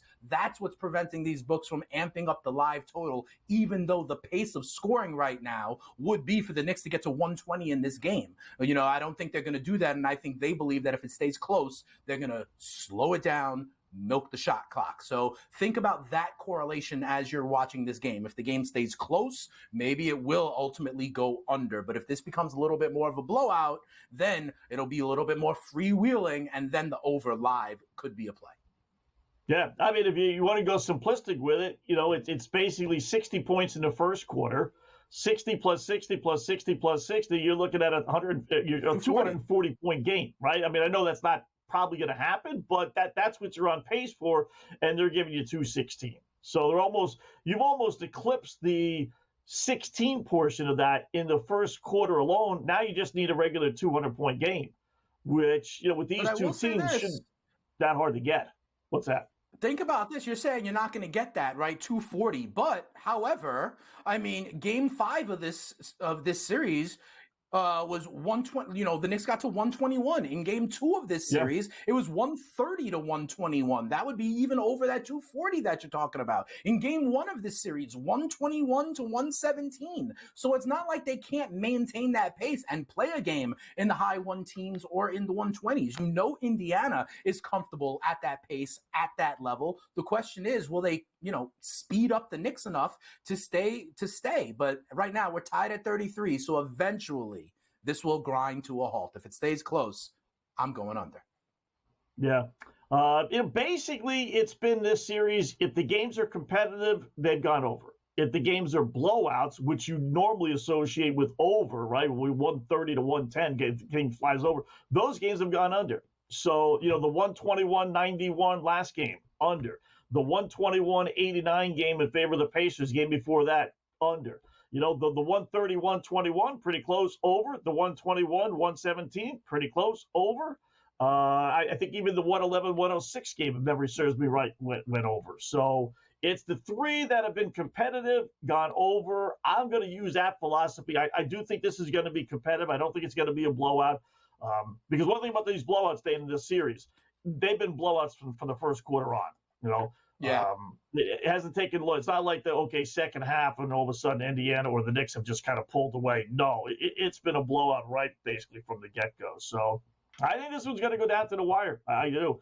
Pacers by 2, and they're monster 245 favorites, back to the original number, which you would suspect. Knicks plus 4.5, and then plus 186 on the money line. I think that's a number that I'm going to attack the Knicks right now. A couple shekels on the money line. Forget about the point spread, and then let's see if the thing goes back and forth for a little while here.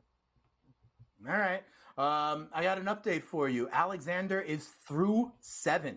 He is through 7 innings of no-hit ball. It is still 4-0 Tampa. However, remember, I said I would still go over 4.5, and because Tampa scored 3 in the 5th and 1 in the 6th, it is 4-0. We only need one more run to get that over. Here's the other key data point that you need.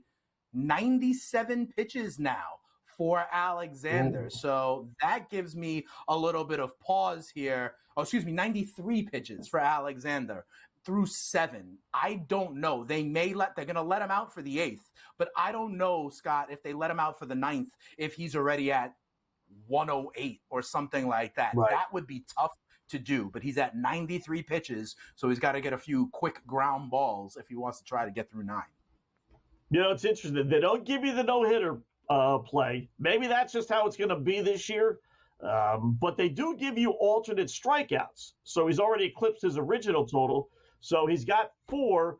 If he gets 1 more, minus 192, if you want to bet that. If he gets 2 more, then plus 560.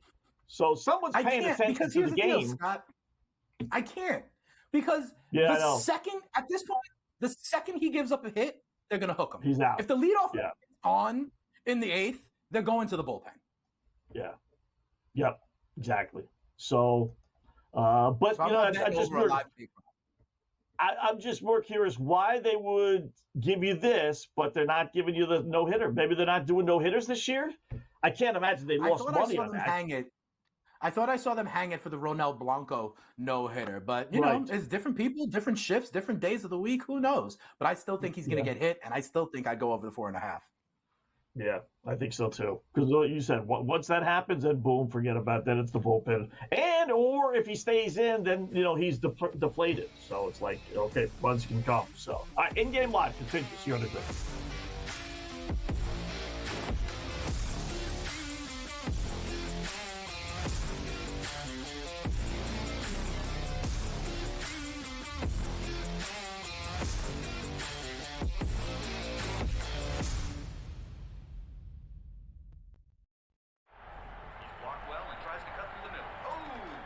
Your gut says Miami is going to win, and you should take the over.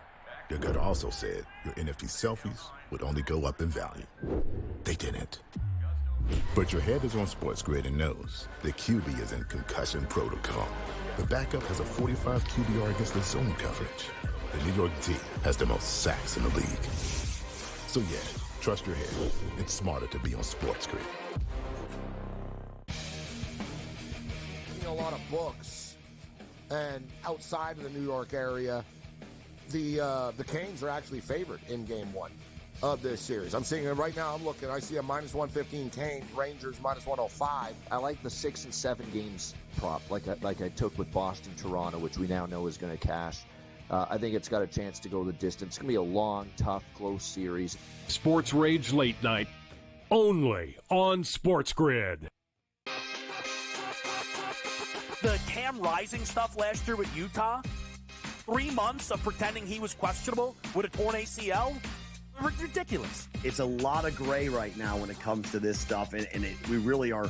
When people say we're in like the second or third inning of sports betting, that's why I agree, because there's so many of those situations that are very, very difficult to explain to a novice. Game time decisions, only on SportsGrid. A surprise winner on the PGA Tour. Taylor Pendrith ends up winning his first PGA Tour win. He was pretty darn lucky to win. Ben Coles should have won that tournament. Also seeking his first PGA Tour victory, he went into the 18th hole, the easiest hole on the golf course, with a one-shot lead, and he was there in 2, just less than 30 feet from the cup. Newswire, only on SportsGrid.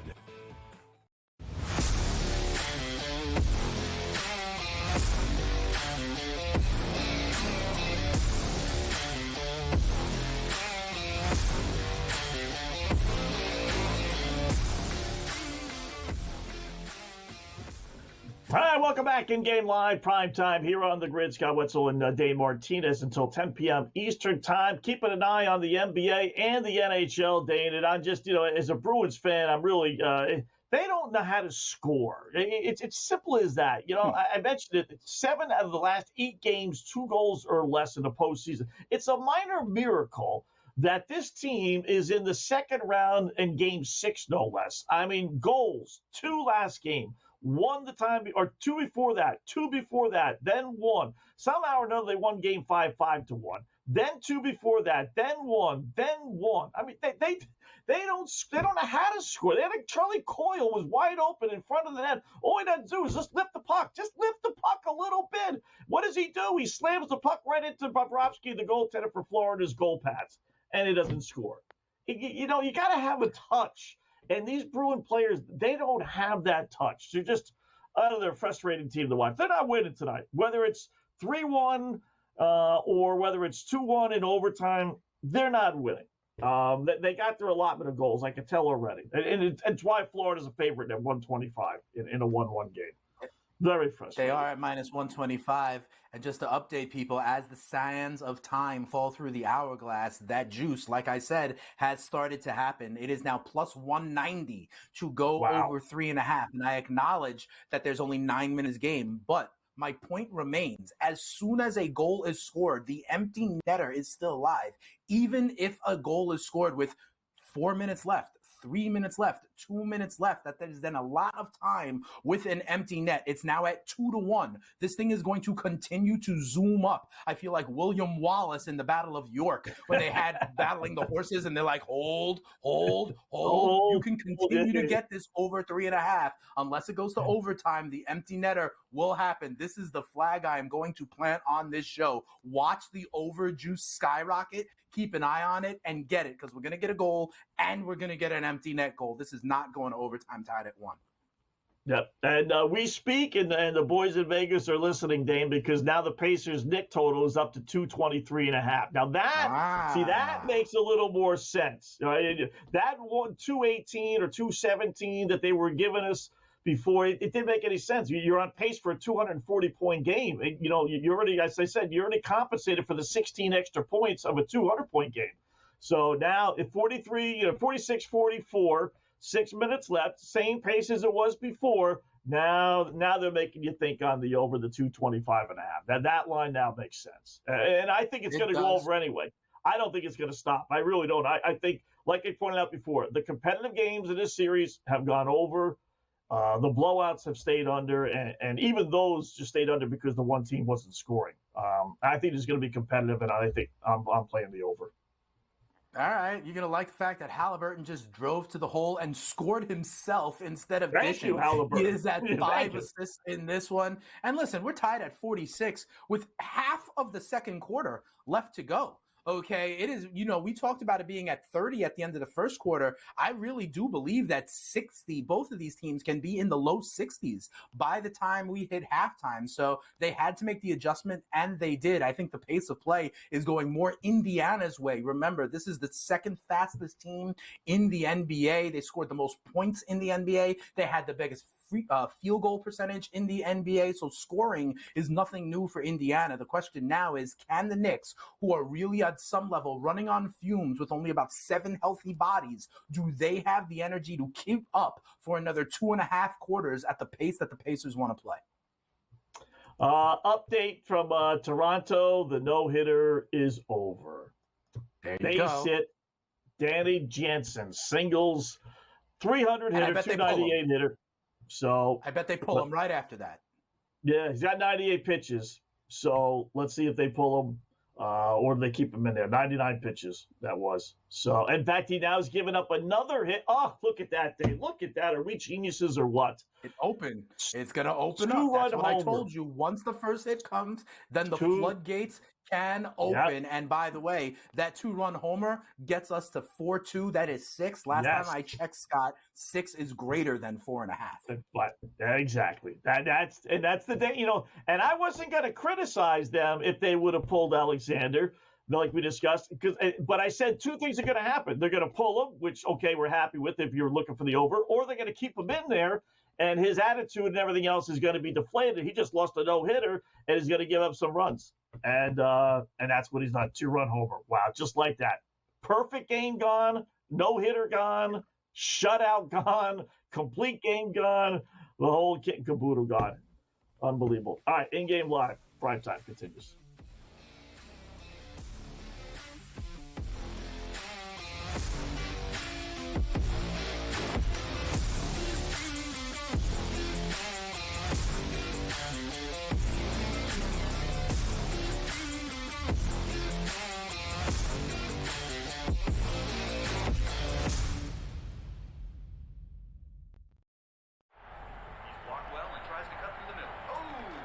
Your gut says Miami is going to win, and you should take the over. Your gut also said your NFT selfies would only go up in value. They didn't. But your head is on SportsGrid and knows the QB is in concussion protocol. The backup has a 45 QBR against the zone coverage. The New York D has the most sacks in the league. So yeah, trust your head. It's smarter to be on SportsGrid. A lot of books, and outside of the New York area, the Canes are actually favored in Game 1 of this series. I'm seeing it right now. I'm looking. I see a -115 Canes, Rangers -105. I like the 6 and 7 games prop, like I took with Boston, Toronto, which we now know is going to cash. I think it's got a chance to go the distance. It's going to be a long, tough, close series.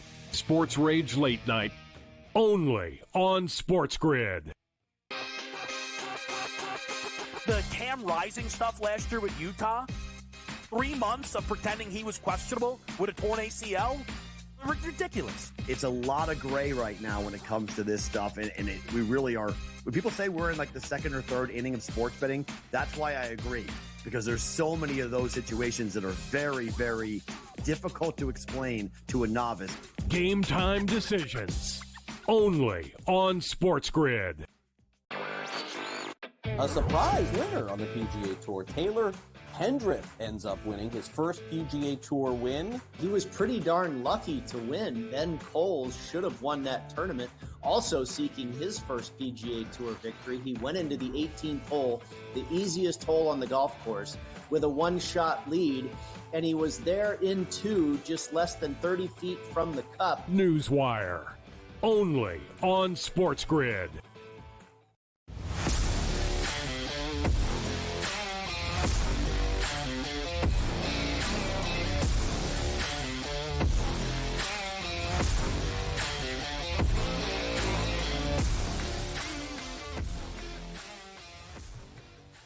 All right, welcome back. In-game live, prime time here on the grid. Scott Wetzel, Dane Martinez until the top of the hour. Cam Stewart in about 10 minutes will join us. Interesting little play here, Cam. We did this, what was the last day I worked? Today's Friday. Yesterday. So we were there was the hockey game, Carolina and the Rangers, right? And there were all these goals being scored in the third period by the Rangers. And similar time left, a little bit less time than what's in the Bruin game right now, but about 5 minutes left. And FanDuel, anyway, offers you a prop of will a game go to overtime. And they continue to keep that prop up there throughout the game. And, you know, in a tie game as it was yesterday, 4-4, whatever, 3-3, 4-4, whatever it was, they were saying it was only like -175 or so with 5 minutes left. It's like, wow, you know, they were begging you to take, yes, there would be overtime, because that line is usually around 3-4 to 1 when there's that little time left, right? So long story short, I mentioned that, and I said, I bet you we get another goal. I swear, because that line is so low with 5 minutes left, and lo and behold, the Rangers score about a minute later. So the game does not go to overtime, obviously. So I bring that all up because Bruins and Panthers tied at 1, 7 minutes left. They still have that overtime bet up there, and it's still only -185. Now, last night we had a whole bunch of scoring. Tonight we're obviously not 1-1. I am very surprised that line is so low. You know, if you want to bet the yes overtime, I think this game is going over. I'm kind of hoping it is, even though I have the over 3.5 like we've been talking about here. But I don't think the Bruins are going to, the only way they could score and win would be in overtime to me. So, but I'm surprised, long story short, that line isn't like -3 to 1 like it really should be, considering we've only had, one goal on each side, and there's only 6-7 minutes left. Yeah, so we got like 6-7 minutes left, like you said, and now that over 3.5 is plus 290, Scott. Okay, so here's the deal. If you get that over 3.5 now, and then you get a little scared, you get a little cold feet, you can still bet the game going to overtime at minus 180 as a hedge, to be quite honest, and you still got $1 left over, right? So that's another way to do it, because then the only way you hit a whammy is if this game ends 2-1 in regulation, and that's not something I think happens because of the empty netter to the point. So you could kind of cover the bases there. And by the way, it is now plus 310 with 6 minutes left to go to get the goal and the empty net goal. But then, like you said, Scott, if you want to kind of hedge a little bit on the yes overtime, which is the whammy, it landing 1-1 and going to overtime, that's why you don't get the over. You could do that at, like you said, minus 190 or so if you want to get cute with it. So that's one way to go. The other thing I'll say, over in the basketball game, Scott, Indiana has gone on a mini run, okay? And they are now leading 55-48. And so I say that because I still think this is going to be competitive throughout. But with it being a 9-point lead right now at 57-48, you can get a spread of 7.5. You can get the Knicks plus 7.5. You can get the Knicks plus 285 on the money line. And I just think this is a good time to hop in on the New York side because, Scott, inherently the NBA and basketball is a game of runs. The Pacers are on a 13-2 run right now. That is the swing one way. There's going to be a swing the other way. So 7.5 is a pretty big number, plus 285 is a pretty big number. You get that now, you will get an opportunity when the Knicks inevitably make an 11-3 run at some point later in this game. Yep, and I think you're 100% right. I think they will. Somewhere along the line, they absolutely will. And you're at 105 points with well over 2.5 minutes left, 241, and they're giving you 224.5. So, you know, I still think it's going to go over. Anything over 224, 25, I would play over. 227, 228, maybe I'd be a little hesitant on that. But, Knicks aren't getting blown out, at least not right away. So they're going to put some points on the board, which means Indiana's going to continue to keep their starters in there if it did get a little crazy. So I still think it's a pretty good number. 105 points with 220 left, and you're at 222. Halfway is 211, obviously, 211.5. So as long as they get 6 more points in the final 2.5 minutes, which I'm sure they'll do, you're at least halfway there. And chances are pretty good you'll get more than that, and you'll be more than halfway there. So, all right. Here's 50, another I thing hate I'll to tell even you from ask, this game. How many assists does my boy have? So I'm afraid to even Halliburton, ask. checking the stats, Halliburton is at 6 assists, so he's still on pace. Josh Hart, I told you I needed double-digit rebounds. He's got 6, so that looks Nice. good. DiVincenzo, 2 for 5 from beyond the arc. Here's something I think is interesting, though. Jalen Brunson, Scott, he's only got 5 points. He is 2 of 12 from the floor. I mean, if the Knicks are going to come back at all, it will be through Jalen Brunson. He's only got 5. They're hanging 23.5 for him. He's 2 of 11. That kind of inefficiency is not something that generally lasts with a guy like Jalen Brunson. I don't know if you'd be willing to still go over his points prop. They're hanging 23.5, 24.5. It's vacillating back and forth. He's only at 5 at this point. That's the biggest surprise for me is the struggles of Jalen Brunson so far in this first half. Yeah. The only thing, and I don't think they would do this, Dane, but the only thing, my concern with that would be that Game 7 would be Sunday. Only one day off. No Early 2 days Sunday. off like some of Early these. Sunday. Yeah, and it's right, exactly. You're right. Early Sunday. It's 3:30 game. So they're not even getting the full day and a half for 2 days off. They're getting basically a day and a quarter off. And then you throw in the travel. So point being, if it gets to be 15 to 20 points early fourth quarter, does the Knicks just say, you know what, it's not worth it. We got another fight here in less than 48 hours. That would be my concern. But he's so low, and that number's so low. Man, 23.5 they're giving you? At 23.5 right now, he's got 5 on the game. Yeah. I would take that. You know what? Let's see. We'll get a little greedy. There's 50 seconds left. Let's see if we can get him to stay at 5 and maybe get down to 22.5. Maybe they'll drop it another point, but I think he's going to come. You're going to get a chance in the third quarter, right? He's going to play, and you said it. They're down So he's got to look himself in the mirror and say, well, what am I doing here? I'm killing the team. Yeah, so, I think that's what's going to happen. Here's what we're going to do, right? We're going to have Cam on next segment. And then after that, as we close out the show, it'll probably be halftime. And that's a good stopping point to see where we are and what kind of bets we can make. So that's what we can do kind of as we close out in-game live prime time. Hopefully that game will still be in halftime. We can look at the box score, look at the flow, see if we can make some bets here for the second half. And that's what I think we should do. With only less than a minute left to go, it is a 10-point Indiana lead. Yeah. Well, the Knicks haven't scored since we started talking about the over there. I know. Yeah, until Florida scored. Florida's on a power play. So, in fact, Indiana hasn't scored. The last 2.5 minutes, we've gotten 2 lousy points. This was 57-48 with 2:41 left, and we've gotten 2 lousy points. I still like the over. We're at 107. We're still good. We're basically, halfway there, but we had a chance for this thing to get to like 120 points, by halftime, which really would have put us in a good spot for less than 100-point, or basically 100-point second half. But they're a little disconcerting with the Knicks here. 40 stuck on his 48-point total, Dave. Down 13 now. Yeah. It's certainly not something I like. I see it, like you said, at 61-48. So the Knicks are definitely going to have to regroup. We'll check it out, see if they've got another run in them. That's what I'm worried about, though. They are shorthanded. They've had max minutes, as most Thibodeau teams have. That is my concern. I understand what you're talking about, this waving of the white flag, because it's a tight turnaround and there is a flight involved as well. At some point, maybe you do lick your wounds and try and go get them at the world's most famous arena on Sunday.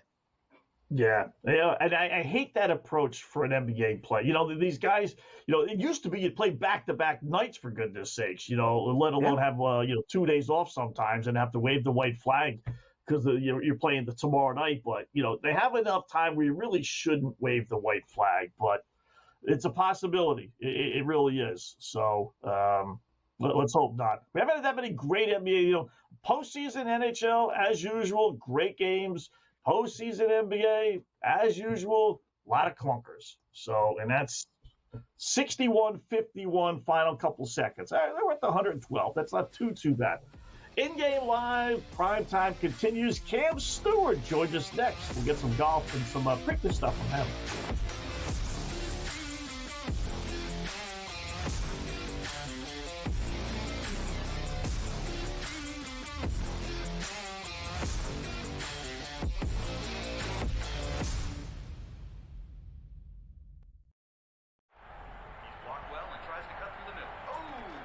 Your gut says Miami is going to win, and you should take the over.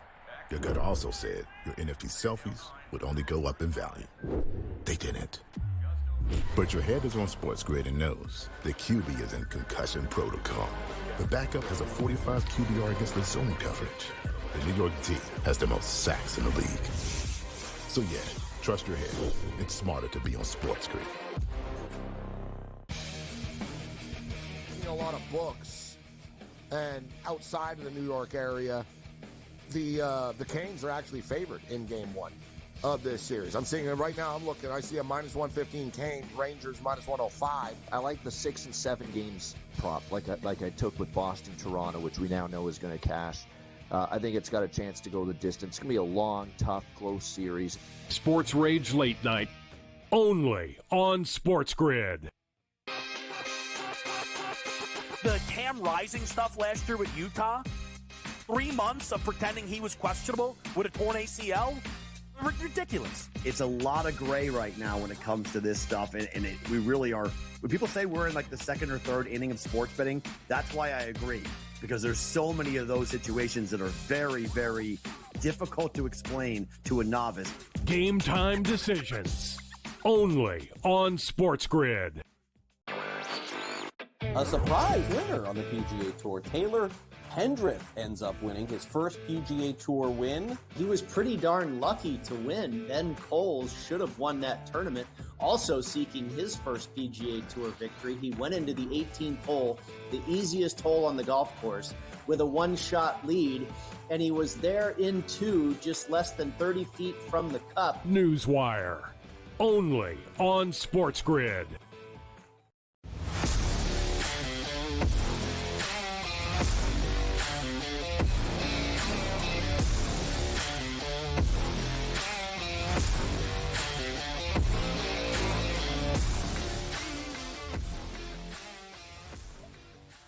welcome back. In-game live, prime time here on the grid. Keeping an eye on all the action. Scott Wetzel and Dane Martinez, joined now by our good buddy, takes over top of the hour, along with Gabe Morency, Cam Stewart. What's going on, Cam? How are you tonight, bud?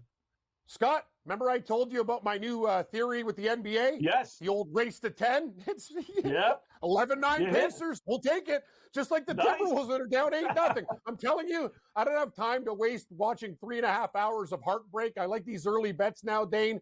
It's one of my things, and I keep track of my records. I do way better in like stuff like that. So, you know what I mean? I and the live betting. So my whole new strategy, I told Wetzel, I'll put a little bit on the games at the start, but let's just play them in game. It's a different world we're living in now. We're not calling up Johnny Knuckles from the newspaper and putting our bets in. Like, we have so many more options. So it's just something that I realized, and yeah, it's going to be fun. I got this Boston-Florida game under the number and to go to overtime. If I can get out of this thing at, we got about $1.45 left here, this is perfect. But where do you guys want to begin? We got picks for... no. Oh, what happened? Geez. Florida scored? Oh, Wetzel, you're killing... I don't know. Geez. Oh, now he Scott's is. in front of me. Oh, Scott's ahead of killing me. Oh, Scott's what a ahead bad of me goal. if there's a goal. I don't know here. Because I'm saw at it 145 and I don't see FanDuel anything, so has we'll it. see. Could FanDuel be wrong? Yeah, They've been wrong before. No, they could be, but I just saw it happen right now with 133. One lead. And here's what I've been saying, Cam. I've been saying I love it when there's a tie game in the third period because all they do is jack up the juice on the over. I've been talking about over 3.5 here for the entire third period. Why? Because if the team's got one goal, they would get the empty net goal. Now Boston is in position to extend their season. They have 90 seconds. I'm telling you right now, the goalie's not going to be in the crease for this opening faceoff. Florida will have 90 seconds, and we saw this over get juiced over 3-1. I know people were thinking I was crazy as the sands of time were continuing to go. We got 90 seconds left of an empty net. I would not be surprised if Florida puts in another one and we cash this over 3.5 at better than 3-1. Dane, I like your style. That was an awful goal. Oh, no, it really was, Wetzel. Like, that was so short-sighted. It's amazing. These goalies make the saves. Like, Swayman is like one of the best goalies in the league and then lets a dribbler in the side. But anyway, that's life. That's hockey. Cheesy goals, bad goals, greasy goals. Dane's right. I'm going to tell you something, guys. This third period over is one of the best bet in hockey. And Dane, you hit the nail on the head. You get the empty netters, you get all sorts of stuff. It's just, I deal with a lot of guys who are like professional hockey bettors, and that's their thing. They attack the third period. And yeah, we'll see. If Boston wins that draw, Swayman's out there, boom, you're going to have like $1.15, $1.20 left in this game to do it. Tonight, guys, here's the deal, Wetzel. Don't worry about your Boston Bruins. Let's talk about things that are coming up. We're not going to live in the... Morency, don't live in the past. Let's talk about the game coming up. Let's do it. We got the Dallas Stars and the Colorado Avalanche. Dane, am I crazy? First, we'll start with a regular bet. I'm betting at this game. I'm taking Dallas. They're the best road team in hockey. Really? They don't, Scott, they haven't lost on the road. Like, they actually don't like them at home. I prefer them on the road. In a game like this, when teams go on the road when you play hockey, it's a methodical, it's kind of like a snake. You're just waiting, and you get them, and you squeeze and squeeze and squeeze like a python. That's what the Dallas Stars do to teams in the game. They wait for you to make the mistake. Now we're going to do some props tonight, guys. I like Logan Stankhoven to record a point in this game. You're like, who the hell is this guy? I'll tell you who. Guy's had a couple goals, assists, like he's had a 3-game point streak, and he's actually getting more ice time. So that price to me, all he has to do is get a point in the game. And Dane, football right around the corner with the CFL and everything else. So I like to do these crazy ones too. Guys, this is no rhyme or reason, but I'm counting on the old veteran, Joe Pavelski. First goal scorer, 15-1. There we go. Scotty, kind of like your crazy parlays, the dark cloud parlays. I'm in with Joe Pavelski. I like that, Cam. Our good old friend Chris Meany gave me Wyatt Johnson over 3.5 shots on goal in this one as well. So maybe you could add that to your card. I would be remiss, however, Cam, if I did not ask you about the ponies. The second leg of the Triple Crown is tomorrow. I got to tell you something. Honestly, I'm not convinced by Mystic Dan, the Derby winner, the favorite in this race. He was like the 4th or 5th choice in the Kentucky Derby. He got a perfect trip, and now he's coming back on short rest, right? The 2-week gap, it's different. That's why a lot of horses don't even run in the Preakness. They just wait for you at the Belmont. I am looking to beat the Kentucky Derby winner, Mystic Dan, who I last saw at 5-2. Cam, are you as well? And if so, who's going to do it? Dane, why don't you work here more? It's a pleasure talking to you. Anyway, I love it. By the way, Chris Meany is one of the best hockey cappers going. I'll bet anything he tells me. I love doing shows with that guy. He's like a good buddy. Here's the deal. I love it, Dane. Tuscan Gold is my horse. And I'm going to tell you why. This horse has great numbers, great workouts. Chad Brown always close in the Derby. He rocks the Preakness. I'll never forget when Cloud Computing won it, like 14-1. I was on that horse. He does really, really well. Mystic Dan, I'm with you, man. This horse, I think he'll come like third. Like he might be in third or fourth in the exotics, but I got a fixed number at 7-1 on Tuscan Gold. I got Tyler Gaffleone, one of the better jockeys. I know his horses had a lot of bumping in the Kentucky Derby down the stretch, or the Japanese horse Forever Young could have won. But I'm telling you, I think he gets a clean trip, and that is my horse. I love that horse, Tuscan Gold. I think he's the 8 horse, Dane. So that's what I'm betting on in this race, win, play, show. Going to smash it, and I'm going to take him in some matchup bets against Mystic Dan. I don't think Mystic Dan does well in this race. I think he finishes 3rd, 4th. Yeah, I don't think he fires either. Imagination is basically 4-1. Is that just because he's a Baffert horse? Yeah, well, the other Baffert horse got scratched, right? This horse is very dangerous, but I'm telling you, it's really weird, Scott. People talk about Baffert. The Preakness is Chad Brown. He's snake bitten at the Kentucky Derby, but he always seems to get it together at the Preakness. And when I look at him and I'm looking at the jockey, I'm like, yes, workouts. He checks all boxes for me. Dane, I'm so jealous of you when you go to watch the Belmont at the spa in Saratoga. That would be so much fun. I was in New York. I'm at the Belmont, and all I see is dirt. When the hell's that track getting better? Walking to the Islander game, I'm like, what's happening here? At least you get to catch an Islanders game. UBS, that's a nice stadium over there. But nothing bad going upstate to the spa for the meet. It was amazing, Dane. I saw the Devils and the Leafs, and I saw the Islanders and Canadians there. It was a great trip to New York. Beers are kind of expensive, and it's like a Tinder. A lot of women at the Islander game. I'm like, this is a dating spot? You just Very gotta different bring than a a Leaf game. flask with you. You'll be okay. Gummies or something. You'll be fine. Train drinks. Little milk action. Little milk action. Yeah. You get it, Wetzel.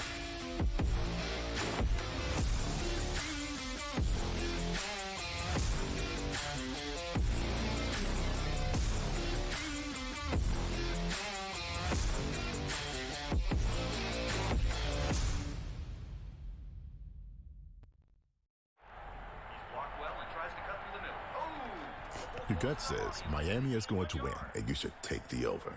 Your gut also said your NFT selfies would only go up in value. They didn't.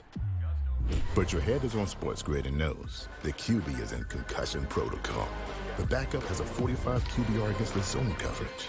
The New York team has the most sacks in the league. So yeah, trust your head. It's smarter to be on SportsGrid. A lot of books. And outside of the New York area, the Canes are actually favored in Game 1 of this series. I'm seeing it right now. I'm looking. I see a -115 Canes, Rangers -105. I like the 6 and 7 games prop, like I took with Boston, Toronto, which we now know is going to cash. I think it's got a chance to go the distance. It's going to be a long, tough, close series. Sports Rage Late Night, only on SportsGrid. The Cam Rising stuff last year with Utah, 3 months of pretending he was questionable with a torn ACL, ridiculous. It's a lot of gray right now when it comes to this stuff, and we really are. When people say we're in like the 2nd or 3rd inning of sports betting, that's why I agree, because there's so many of those situations that are very, very difficult to explain to a novice. Game time decisions, only on SportsGrid. A surprise winner on the PGA Tour. Taylor Pendrith ends up winning his first PGA Tour win. He was pretty darn lucky to win. Ben Coles should have won that tournament. Also seeking his first PGA Tour victory, he went into the 18th hole, the easiest hole on the golf course, with a one-shot lead, and he was there in 2, just less than 30 feet from the cup. Newswire, only on SportsGrid.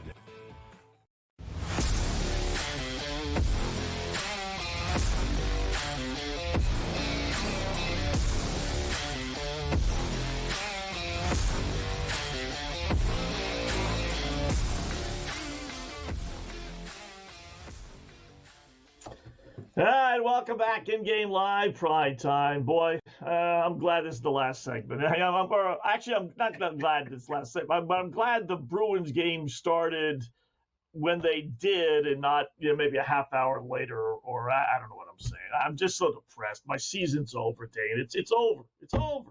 Bruins lose 2-1. That's okay. You could look to the glory of the 5.5 win total New England Patriots in that area. Some of your Boston, I guess you're a Miami guy when it comes to that. But the Red Sox, you have the Celtics that are still doing it. So you got a lot of other reasons to be excited. And like I said, I'm with you because now, Florida advances. The Rangers don't get that rest. So, I'm actually with you. 61-51 Indiana at the half. Josh Hart, 6 rebounds. So we're okay on that. My Dante DiVincenzo, he is 3 of 6 from beyond the arc. So I only need 1 more there. Your Halliburton assist is at 6. So we'll see if he gets to it. But it is a 10-point Indiana lead. The live spread is 8.5 plus 320 for the Knicks on the money line. 217.5 is the total, Scott. And like you said, we've got 112 on the board here. We need another 106 to get over the live total.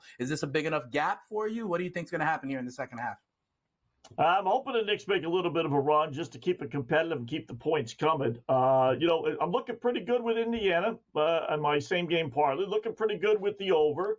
Looking pretty good with the rebounds. The only one is the assist, but I will tell you, he's got 6, Halliburton. They're giving you 10.5 under heavily juiced. So if I can get 2-3 minutes maybe of him without getting an assist in the third quarter, if that thing pops down to 9.5, then we could start hedging a little bit, especially if Indiana starts pulling away and it looks like the other numbers are going to come through. So, but as far as the game itself is concerned, like I said, a little disconcerting. Knicks had only 3 points in the final, basically 3 minutes of that quarter, turned a close game into a 10-point deficit. Could have been worse. They were leading, though. In fact, they were leading 25-20 at one point. So from that point on, they were outscored, 40-26. So I'm going to put a little flyer. We touched on it before. I'm going to go with the over 23.5 with Brunson. They didn't lower it to 22.5, but he's got 5. It's 19 more points. If we don't get it, it's not because he's not going to try. 2 of 12, I think he was from the first half.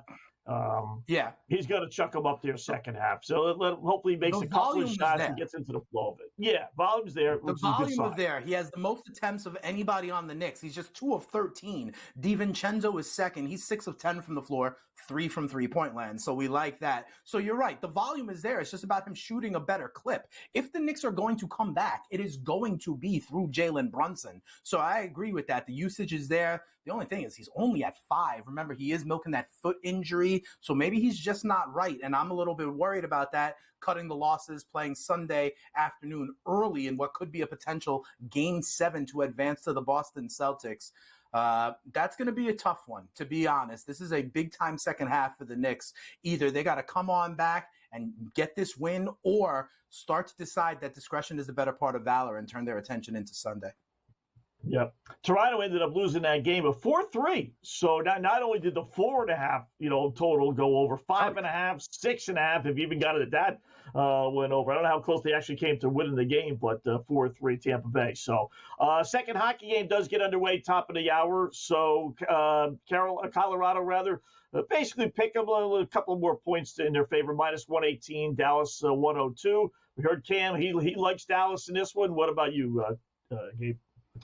Yeah, listen, I told you my play would be this total again. I see it at 6.5, but before the puck drops, it is 6.5 minus 140 to the under. So like we said before, a couple of minutes go off this board and we're going to see a 5.5. I'm going to wait for a 5.5 and I'm going to go over that. I'm with Cam though. I do think Dallas is the better team and I think we're going to get 6 or more goals tonight. Big game tomorrow, Dallas and Oklahoma City. Do the Thunder win in Dallas? It's even the series up. No, it's tough. I mean, Luka is like dragging himself, but he's still performing. I thought OKC had it, but I got to give it to Dallas here. The OKC, the Minnesota, these young guns, they're kind of running up against veterans that are kind of showing their mettle towards the end of the series. Yep. Baseball, real quickly, no score, top of the second, Detroit and Arizona. Tigers do have a couple of runners on our Black Cloud play with the Detroit Tigers. So keep your fingers crossed on that one. And my Red Sox are trailing 5-3 in St. Louis. It's just a disaster day from the fandom of me. Dane, great job as always. Enjoy working with you. Hopefully we'll get a chance to do it again soon. Sounds good. Would love to be here anytime, Scotty. Just call. I'll be here. There you go. Gabe and Cam, top of the hour.